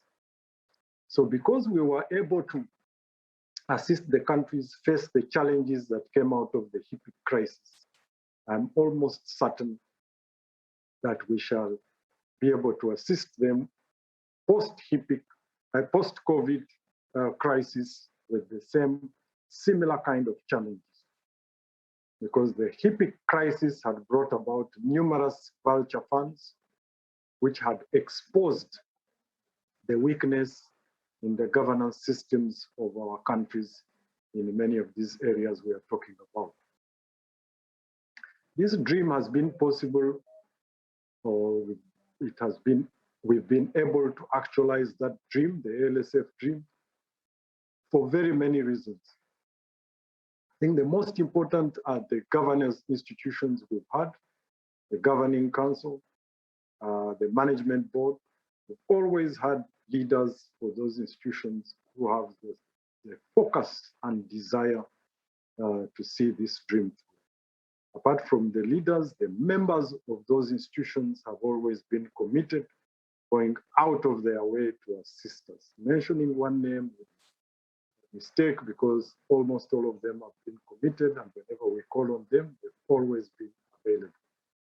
Then, of course, the team that we've created, starting from the very minimum, has been fantastic.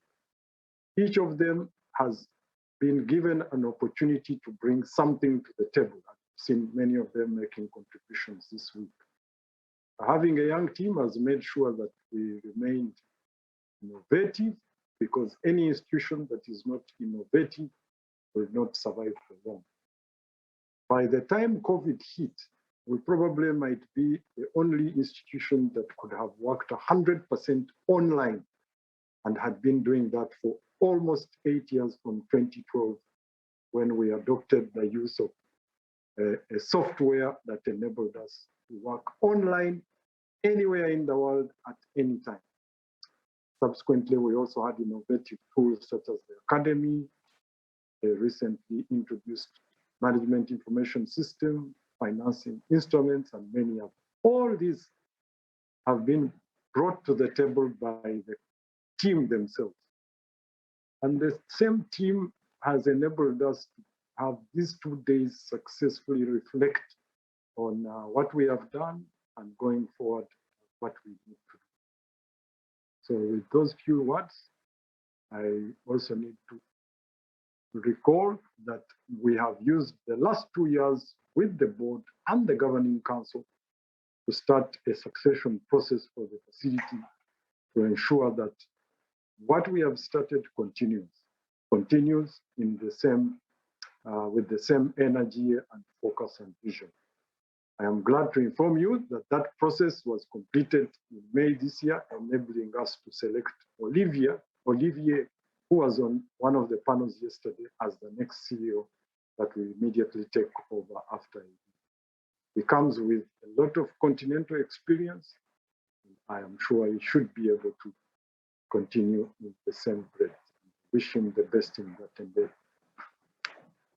I conclude with reiterating my sincere thanks to the governance bodies, the governing board, and the governing council and the management board for the support that they provided to the facility. Our benefactors, particularly the bank who host us, as led by the bank president, his message we had yesterday. The other benefactors, I think we've mentioned quite a number of them, and they appear in the video. And make a mistake if I try to mention all of them, because they're too numerous to mention, who have been with us throughout this period. And of course, the team that ensures that we continue the hard work. Thank you very much for attending this interesting conference. We ourselves as the facility have also learned a lot, and we hope to use that to implement as we move forward the next strategy. Thank you. I should have also thanked you, our program director, for all the support you've given us, and the other moderators that came on board to support us with their fantastic support. And of course, the support services of our colleagues at the bank who have been fantastic. Thank you very much for those kind words. I now call on Madame Eva Jala. Thank you so much. Distinguished guests, distinguished participants, ladies and gentlemen. Thank you for your interactive participation and the many interesting and useful ideas and observations in the roundtable sessions since yesterday. I believe many good experiences have been shared and good lessons learned. My thanks to you all and the hardworking and dedicated staff of the facility for making this event possible.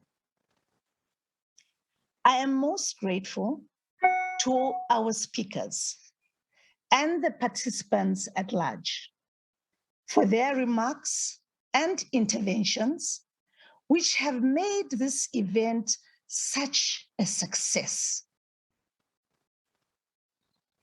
This event has underscored that the cooperation spirit among the RMCs and development partners is intact and strong. I would like to conclude this event with a few thoughts on the takeaways from day 2. Many of you have remarked on the good work done by the facility among its regional member countries. This event has also enabled us to deliberate on the eminent needs of the facility's beneficiaries beyond 2022, which are by no means exhaustive, given that the facility's services are demand-driven, adaptable, and continue being relevant. Today's first round table session focused on power sector financing and sustaining power projects in a changing global economy. With the global disruption, geopolitically and technology, the facility needs to position itself and better understand how RMC's requirements and evolving challenges need to be addressed. The second round table session focused on infrastructure and PPPs. We heard from you on how the ALSF can address Africa's infrastructure challenges.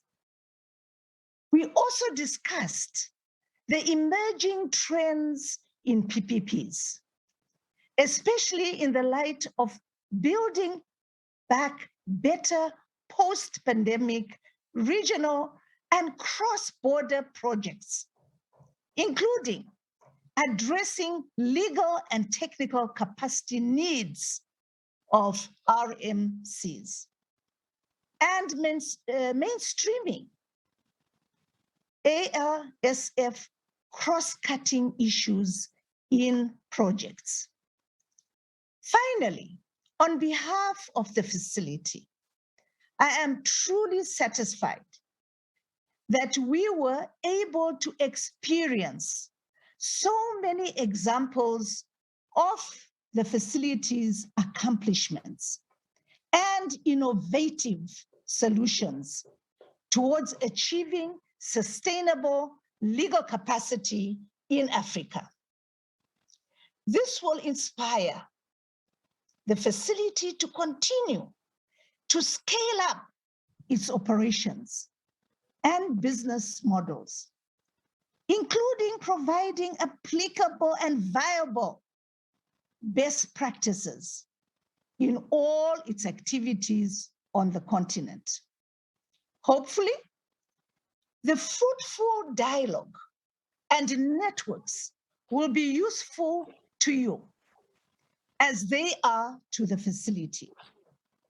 On behalf of the ALSF, we undertake to ensure practical application and concrete steps in our decision-making processes to improve our operational and business environment for the increased uptake of technology and innovations with a forward-looking approach.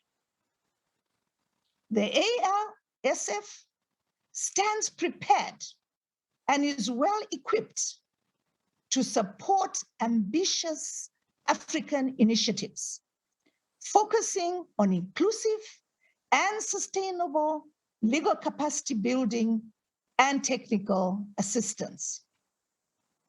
What has made this event a success is the belief amongst us that achieving sustainable legal capacity in a smart way requires a broad-based cooperative effort to discuss legal capacity issues.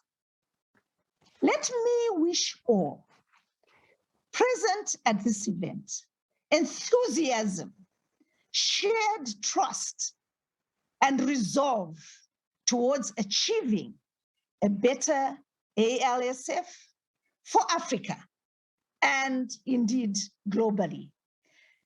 I wish to thank you all for your attention and effective participation. Good night.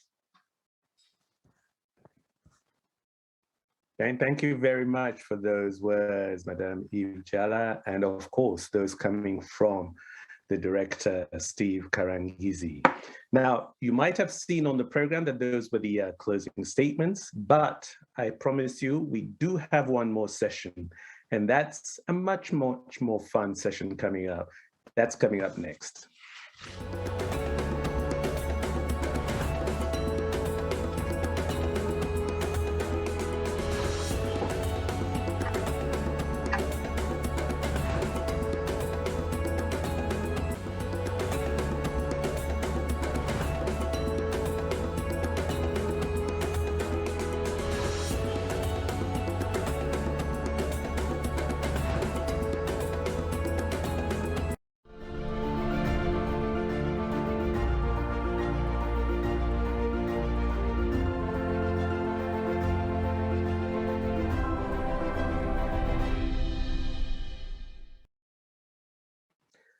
Thank you very much for coming back and joining us. Ladies and gentlemen, you will have heard over the last 2 days that Mr. Steve Karangizi, the director of the African Legal Support Facility, is going to soon be leaving the facility. And you've heard the many tributes that have been sort of spoken and given by some of the regional member countries that he has been working with over the last 10 years. This part of the proceeding is very much to celebrate that contribution. And so we shall very much hope that he will accept. This comes from a wide group of people, from the staff, the people he has worked with over the last 10 years or so. And so to begin to kick us off on this part of proceedings, I'd like to call on Mr. Chris Chalmers, who's the Governing Council Chairperson of the Africa Legal Support Facility. Mr. Chalmers. Thank you very much for inviting me to speak now. So I'm only going to speak briefly because many of the other panelists and other members of this gathering will know Steve and will have worked with Steve for much longer than I have. But even in the relatively short time, just 2 years that I've known Steve, he has always, he's always impressed me immensely. And of course, we've heard over today and yesterday what a fundamental position he's taken with ALSF. And the driving force that has been behind ALSF has been very much something that has come from Steve himself. So there are three particular attributes that I particularly associate with Steve. And so I just thought I would mention them. Firstly, of course, its strategic vision. And ALSF has become what it is today through the contributions of many that have been involved, but particularly, of course, Steve. And it's his vision that has been realized over the last 10 to 12 years of ALSF. So firstly, its strategic vision. Secondly, very obviously with Steve, it's his commitment to the objectives of the ALSF. He lives and breathes ALSF. It is very much made in his image, so it's his commitment. And thirdly, I think everybody would agree with me, it's his enthusiasm, his undaunted enthusiasm, regardless of the challenges of providing legal services on the continent, regardless of the challenges of running an organization as he does. He never loses his enthusiasm for the task. And as a result of that, he overcomes all challenges that come his way.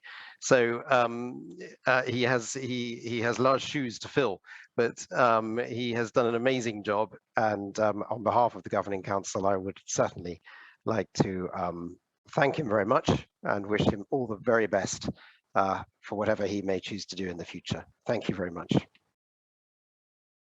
Thank you, Mr. Chalmers, who's the chairperson of the Governing Council of the ALSF. And now, Madame Jala, you just heard in the last session, and she is, of course, the chair of the management board. Thank you very much. Our distinguished guests, may I simply say, ladies and gentlemen, as the chairperson of the ALSF Management Board, it is indeed my great pleasure to make some remarks to recognize Mr. Stephen Karengizi's excellent contribution to the facility. Stephen is an old friend of mine. What can I say about Stephen, which so many other people have already said? But let me put officially on paper what Stephen is to the institution and what he has achieved. I have worked with Stephen in many fora, and not once was I ever disappointed with this great son of Africa. And I'm glad and delighted to see that all the members of the board are present at this particular event for many reasons, as well as Stephen himself and the incoming Director and Chief Executive Officer. Not forgetting our able management team and staff.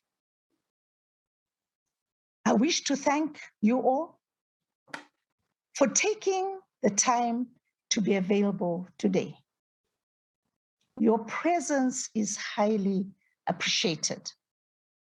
May I extend my thanks, especially to the team at the facility and the African Development Bank for successfully organizing this event. On behalf of the board and the entire team at the facility, I would like to take a moment to acknowledge and celebrate the outgoing director and Chief Executive Officer, Mr. Stephen Karengizi, who will be retiring in October 2022. I would like to thank Stephen for his extraordinary work, commitment and tenacity, and his visionary leadership in building a strong and sustainable organization from infancy. As its first substantive director and chief executive officer, Stephen's leadership has been exemplary. He has transformed the ALSF into a mature and independent international organization. Over the past decade, under Stephen's stewardship, the ALSF has experienced tremendous growth, increased visibility and credibility in Africa and globally. May I, on behalf of the board, express our gratitude to him for his major accomplishments, including the following: increase in the facilities projects from less than 10 in 2010 to over 300 in more than 51 African countries. Significant growth in membership and partnerships.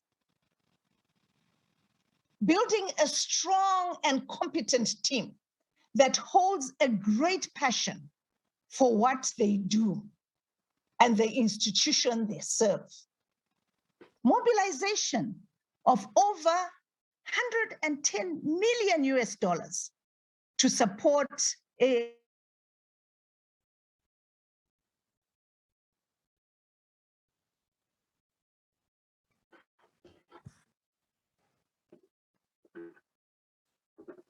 when it comes to issues of complex commercial and related transactions, and increasing the relevance, franchise value, and impact of the facility on the African continent, resulting in the extension of the term of the ALSF for a further 14 years, commencing 2022. Great achievements. Stephen, your drive and commitment as the Director and Chief Executive Officer of the facility is peerless. And you leave the facility on a better and stronger footing, having set a standard of excellence for those who will follow in your footsteps as Director and Chief Executive Officer of the facility. Personally, I am grateful for our close collaboration. Firstly, as a member of the board, and currently as the chairperson of the board over the past 2 years. I now take this opportunity to welcome the incoming Director and Chief Executive Officer of the ALSF, Mr. Olivier Poignon. Forgive me if I haven't pronounced your name well, but I'll get there. Who will take over from Stephen on the expiry of his term this October. Olivier was selected through a thorough competitive process over many days by the ALSF's management board.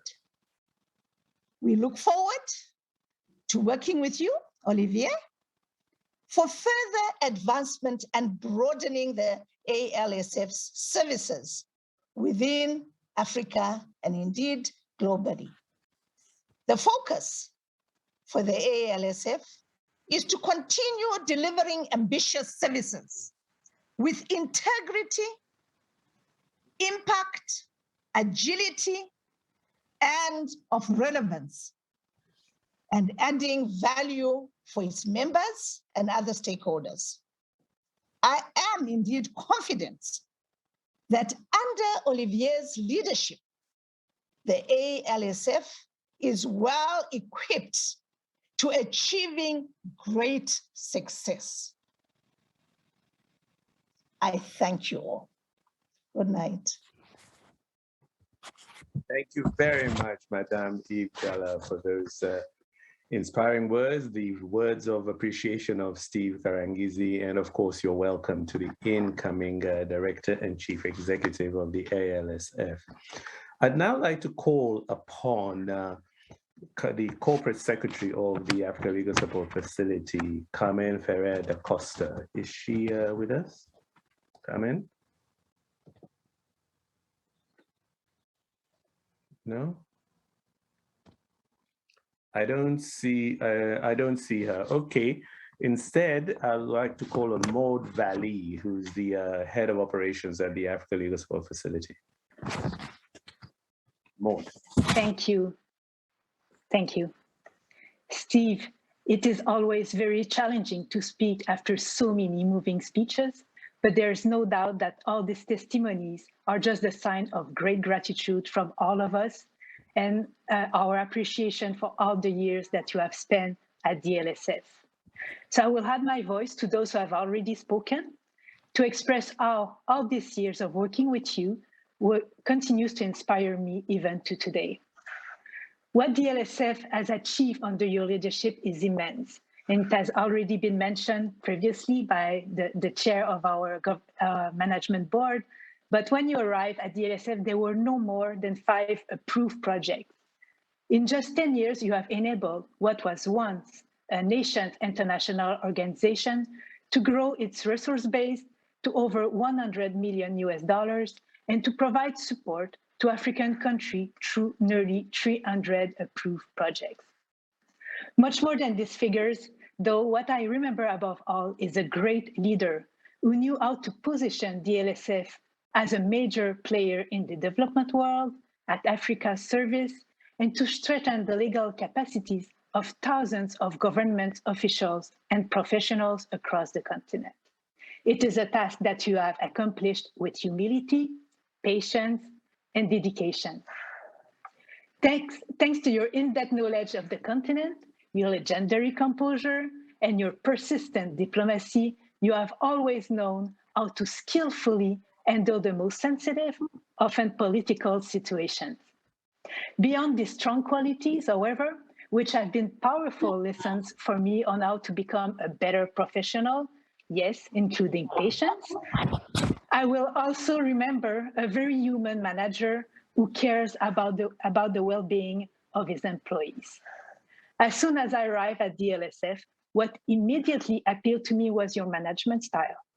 You had the rare ability to know how to empower all of us, to encourage us to innovate, to take ownership, and to go beyond our limits, to always give more meaning to our work and our mission. You succeeded in sharing with your team and inspiring us to embrace your vision of the ALSF, and for that, we shall always be grateful. Of course, Steve, and this is a more personal note, you also know how to take the time to enjoy life, even if it means visiting a good part of the city of Lisbon in just a few hours of transit in dress shoes. I have so many wonderful memories of beautiful moments of camaraderie when the ALSF was still in Tunis, then in Abidjan, or on mission at Mining Indaba in Cape Town, in Praia, Nouakchott, Niamey, Tana, Ahmedabad, Busan, Malabo, and many more. I'm convinced that each member of the team could tell today at least one story of a moment shared with you, Steve, which was an unforgettable and great memory, and which showed that you will always be with us, a pillar of the ALSF family. For all of this and much more, on behalf of all the team, thank you. You will be dearly missed. And who knows, if we miss you too much, we might just end up finally organizing that retreat at your home in Uganda that we talked about so many times. I wish you all the best in your next adventures, and I hope that rather than goodbye, this is simply a see you soon. Thank you very much, Maud, for those very touching words. As you know, ladies and gentlemen, travel and the situation at the moment means that there continues to be a lot of challenges. But there were many people who wanted not to be left out of this part of proceedings, and they really wanted in some way to show their appreciation of Steve. So, without further ado, here are the messages of those people who love you, admire you, and really wanted to be a part of this closing ceremony.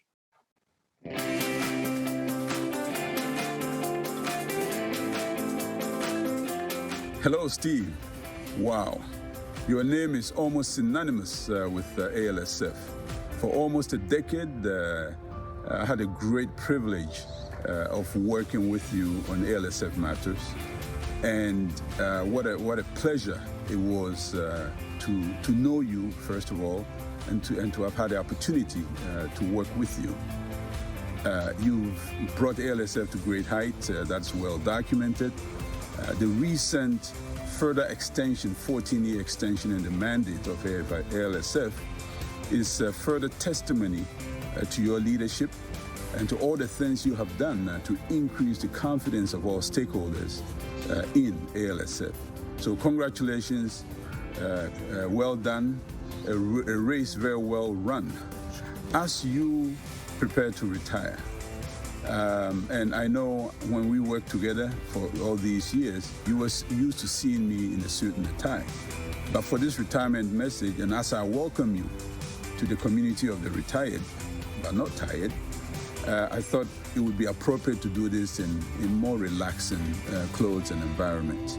So welcome to retirement, but I know you are far, far, far from tired. And you have a lot more gas left in you So you are leaving ALSF, but I can tell you that ALSF will never leave you. Why? Because of everything you've done and because of the great need that continues to exist on the continent for the kinds of things that ALSF does. So take some time to get some well-deserved rest and relaxation with your lovely family, and but not for too long.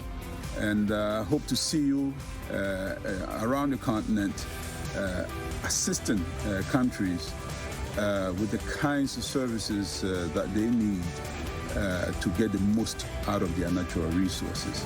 So, congratulations, my friend. Well done, and God bless.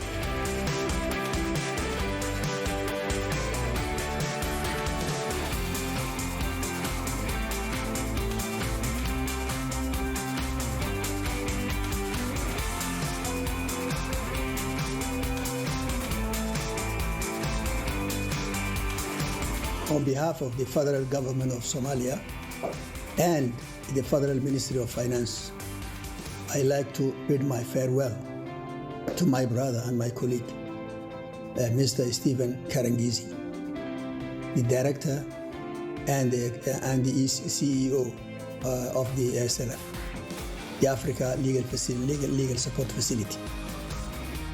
I want to mention here that under his leadership, very able leadership, he has led this institution from a very small institution to a very strong institution.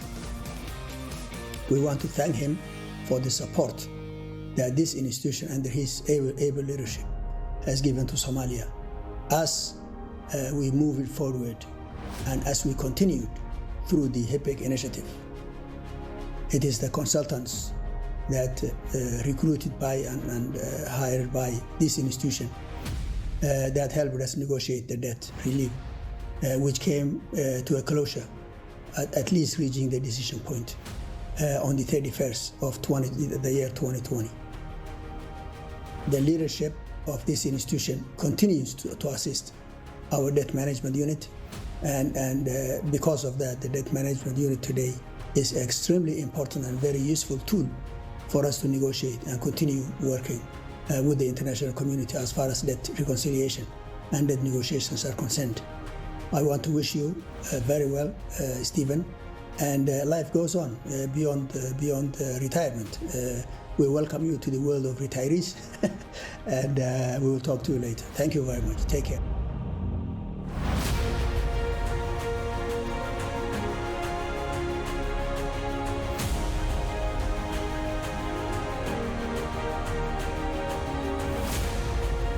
Hi, Steve. It was indeed my pleasure and privilege to have known and worked with you during my tenure in the management board. And congratulations for steering the organization from its initial formation to the admirable institution that it is now. Under your guidance, the facility has expanded its vision way beyond the initial expectations. Its global presence is eminent since you've strengthened collaboration with member countries and development partners.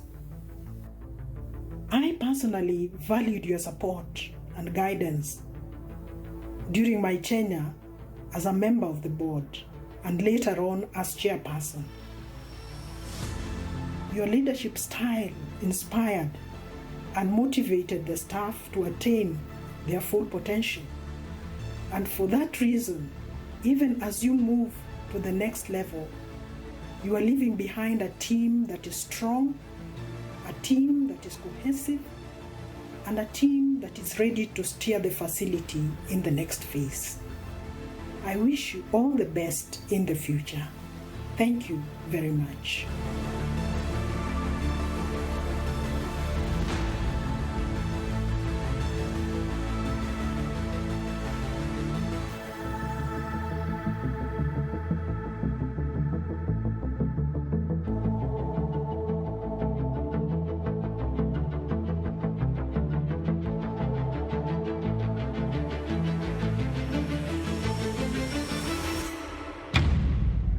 Dear Steve, after 10 years as the CEO of the facility, you are about to leave for a very deserved rest.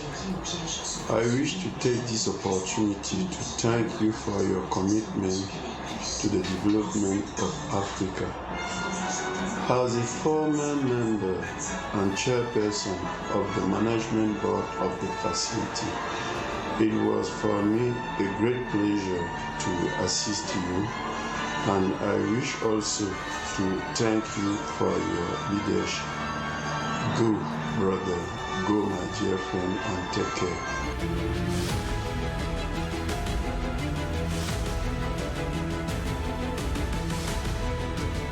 Bonjour, je suis Limatou Draman, membre du conseil de gestion depuis 2019. J'ai connu la ALSF et Steve en 2012, au moment où j'ai été nommé par la Banque Ouest Africaine de Développement, la BOAD, pour la représenter au conseil de gouvernance. À l'époque, la ALSF démarrait avec une petite équipe, une jeune et dynamique et petite équipe, et à sa tête, Steve. Et au fil des ans, cette équipe s'est agrandie, et avec Steve, ils ont su faire de l'institution ce qu'elle est devenue aujourd'hui, c'est-à-dire une institution reconnue à travers le continent. En quelques années, une institution qui s'est imposée dans le paysage africain par son apport, par son soutien en termes de fourniture de conseils, en termes de renforcement des capacités, d'aide à la négociation de gros contrats miniers et tout le reste. Il va sans dire que la ALSF a, en quelques années, atteint les objectifs qui lui ont été fixés par ses pères fondateurs.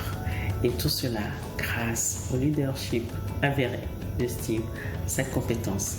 Et au-delà de ça, à ses grandes qualités humaines. Steve est un homme affable, gentil, un très bon communicant.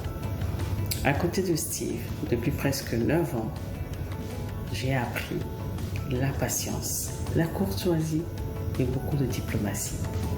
Ce sont les traits de caractère de Steve. Aujourd'hui, Steve a fini sa mission auprès de la ALSF. Une nouvelle page de sa vie va s'ouvrir. Et pour cela, Steve, je te souhaite que le meilleur et bon vent. Et à un de ces jours, dans une de nos capitales africaines ou ailleurs, ce n'est qu'un au revoir, ce n'est pas un adieu, Steve. Merci.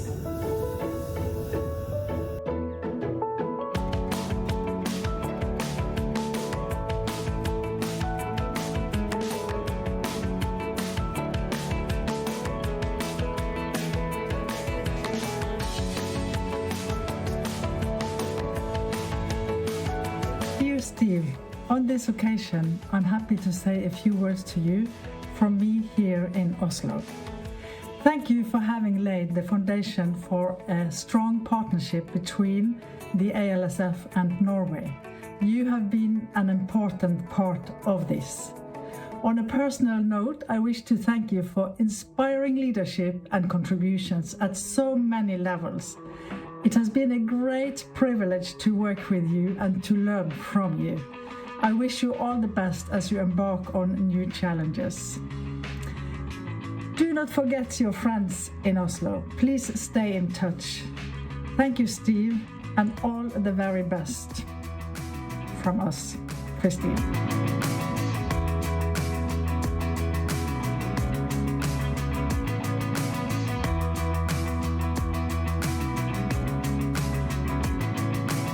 Ladies and gentlemen, colleagues, friends, as some of you know, I'm Carmen da Costa. I am the Corporate Secretary of the ALSF.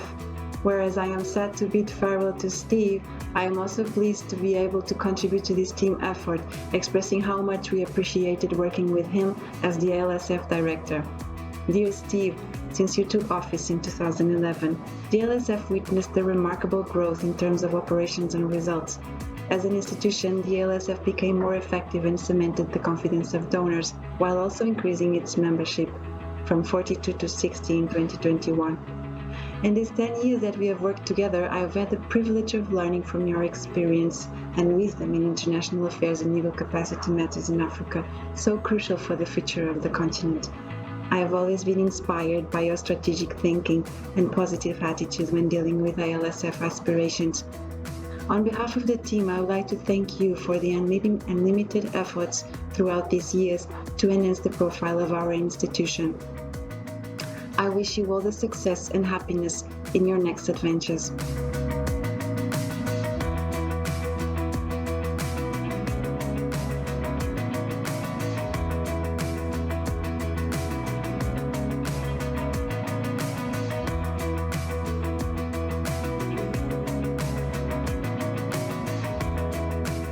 Dear Steve, we are being asked to sum up all the good things we want to say about you and your time at the ALSF in about 30 seconds.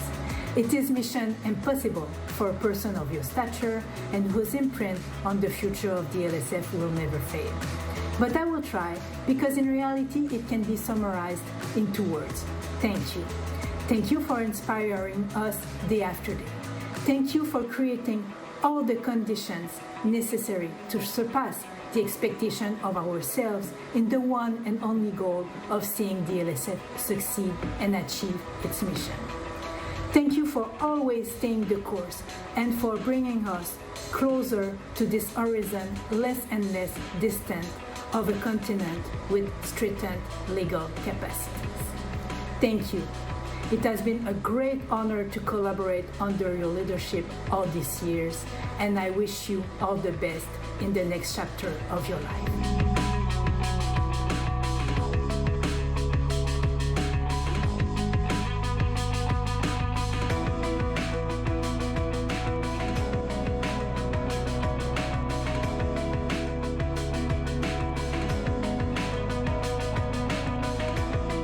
We know that this is not retirement, it's neither a retirement nor a sunset. And it's the moment for you to start new projects. We wish you all the best, and we thank you for everything you've done for us, both professionally and personally, because you've been not only a director but also a mentor, a wise man, our musée, and we thank you for that. We wish you all the best.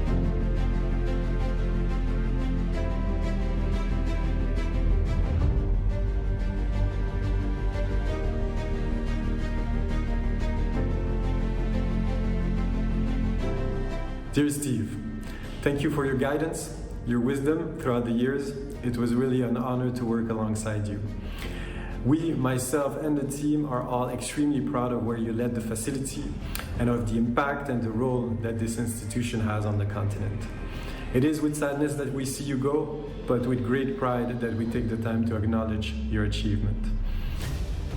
We wish you the best for the next challenges ahead of you, but hope that you'll find ways to remain involved with the facility in one way or another. Steve, thank you again for everything. Godspeed.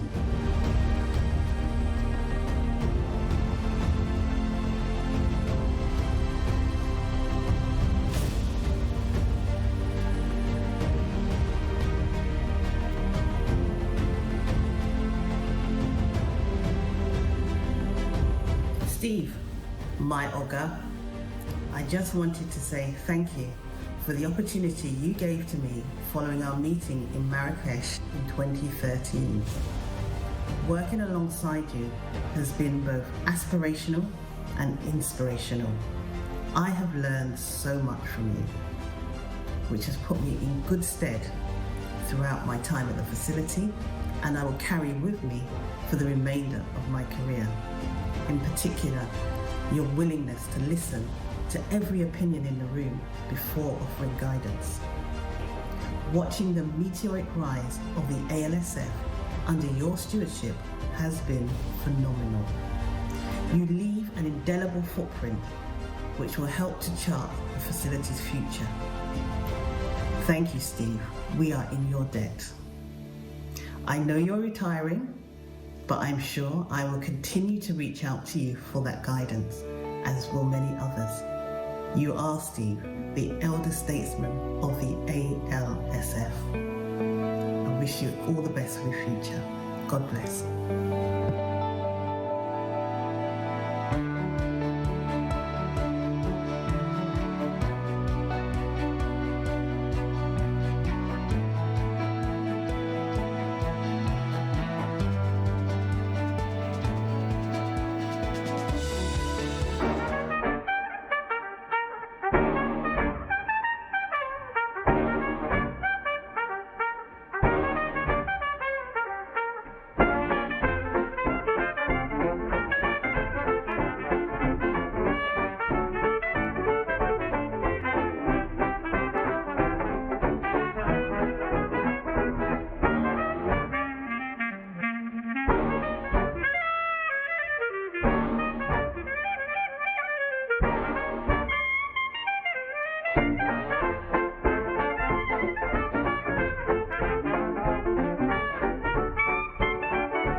Wow. I don't think there's a dry eye anywhere that has been watching this. And I think you can see, Mr. Karangizi, how much everybody feels about your leadership and the time they have spent with you. I'd now like to call on Imen Nejai. Imen? And I think, Steve, you're needed as well.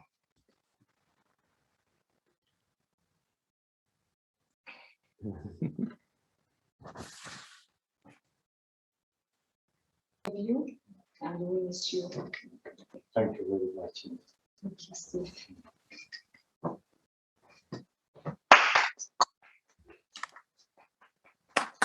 Congratulations. Thank you. Thank you. Bravo, Steve. Bravo, bravo. Thank you very much, Iman. Steve, I think we would like to hear from you. You see,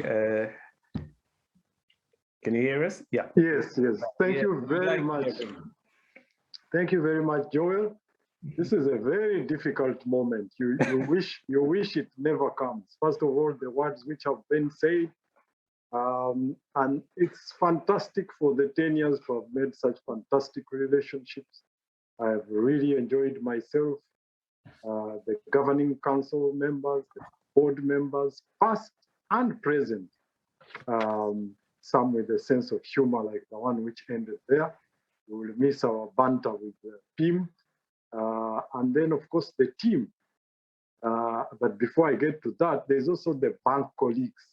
I should have mentioned that we got so much cooperation from the bank colleagues. Mr. Boama himself, a lot of the support he gave us when he was senior vice president. First, when he was the VP for finance, and then when he was the senior vice president, and then all the other directors, the director responsible for transition states, the directors responsible for countries at the time, and then what they call RDG now, the regional director, the director generals, the country managers, so numerous, can't mention. But I'm really lost for words with all the compliments from all those that have spoken. Thank you very much for appreciating the service. I was doing what I thought I was there to do. It never occurs to me that you should do the job in any other way. So I enjoyed it. I enjoyed working with the team. I hope I made them better. Unfortunately, one of the problems with an institution succeeding, it becomes a hunting ground for what are they called? Those people who search for people to work? Headhunters. The headhunters. So along the way, we've lost a lot of stuff because we became a hunting ground for headhunters. But those people that left are still in touch with us. One of them recently even connected us to a new donor who will be giving us $1 million. So you see the affection with which everybody has had for the facility. And then all those who have been providing us services, of course, the ones that have worked closely to me in my office, Imen and Charles and all the colleagues themselves, I'll miss all of them. We had a lot of humor running, although Tieno was calling me Mzee. In Swahili, unfortunately, there are not many who know Swahili. I always considered myself a Mzee Kijana, so for me, the mind has always been young. The age is just a number. So I enjoyed a lot of banter with them. They thought I would not match their banter and their technology, but I was always a step ahead of them. I enjoyed that. So thank you, everybody, for your kind words. Like we've said, I am available to continue supporting where necessary. The Pastor Olivier will continue with where we have reached to greater heights. And Joel, thank you also for assisting us. Steve, you are clearly leaving a solid legacy on which for the Africa Legal Support Facility to build on. And it seems as if you're not even retiring. It seems as if people are still going to be in touch, which is a mark of a true legacy. And that, ladies and gentlemen, brings us to the end of our 2-day program. All that remains for me is to thank all our speakers, panelists, moderators, the Africa Legal Support Facility staff, and the technical team that have worked very hard to make this event happen. Without them, none of us would have been able to interact and to meet and to have this lovely 2 days of exchanging of ideas. Most importantly, I'd like to thank you for joining us and being able to take part in proceedings. Until next time, I'm Joel Kibazo. Bye-bye.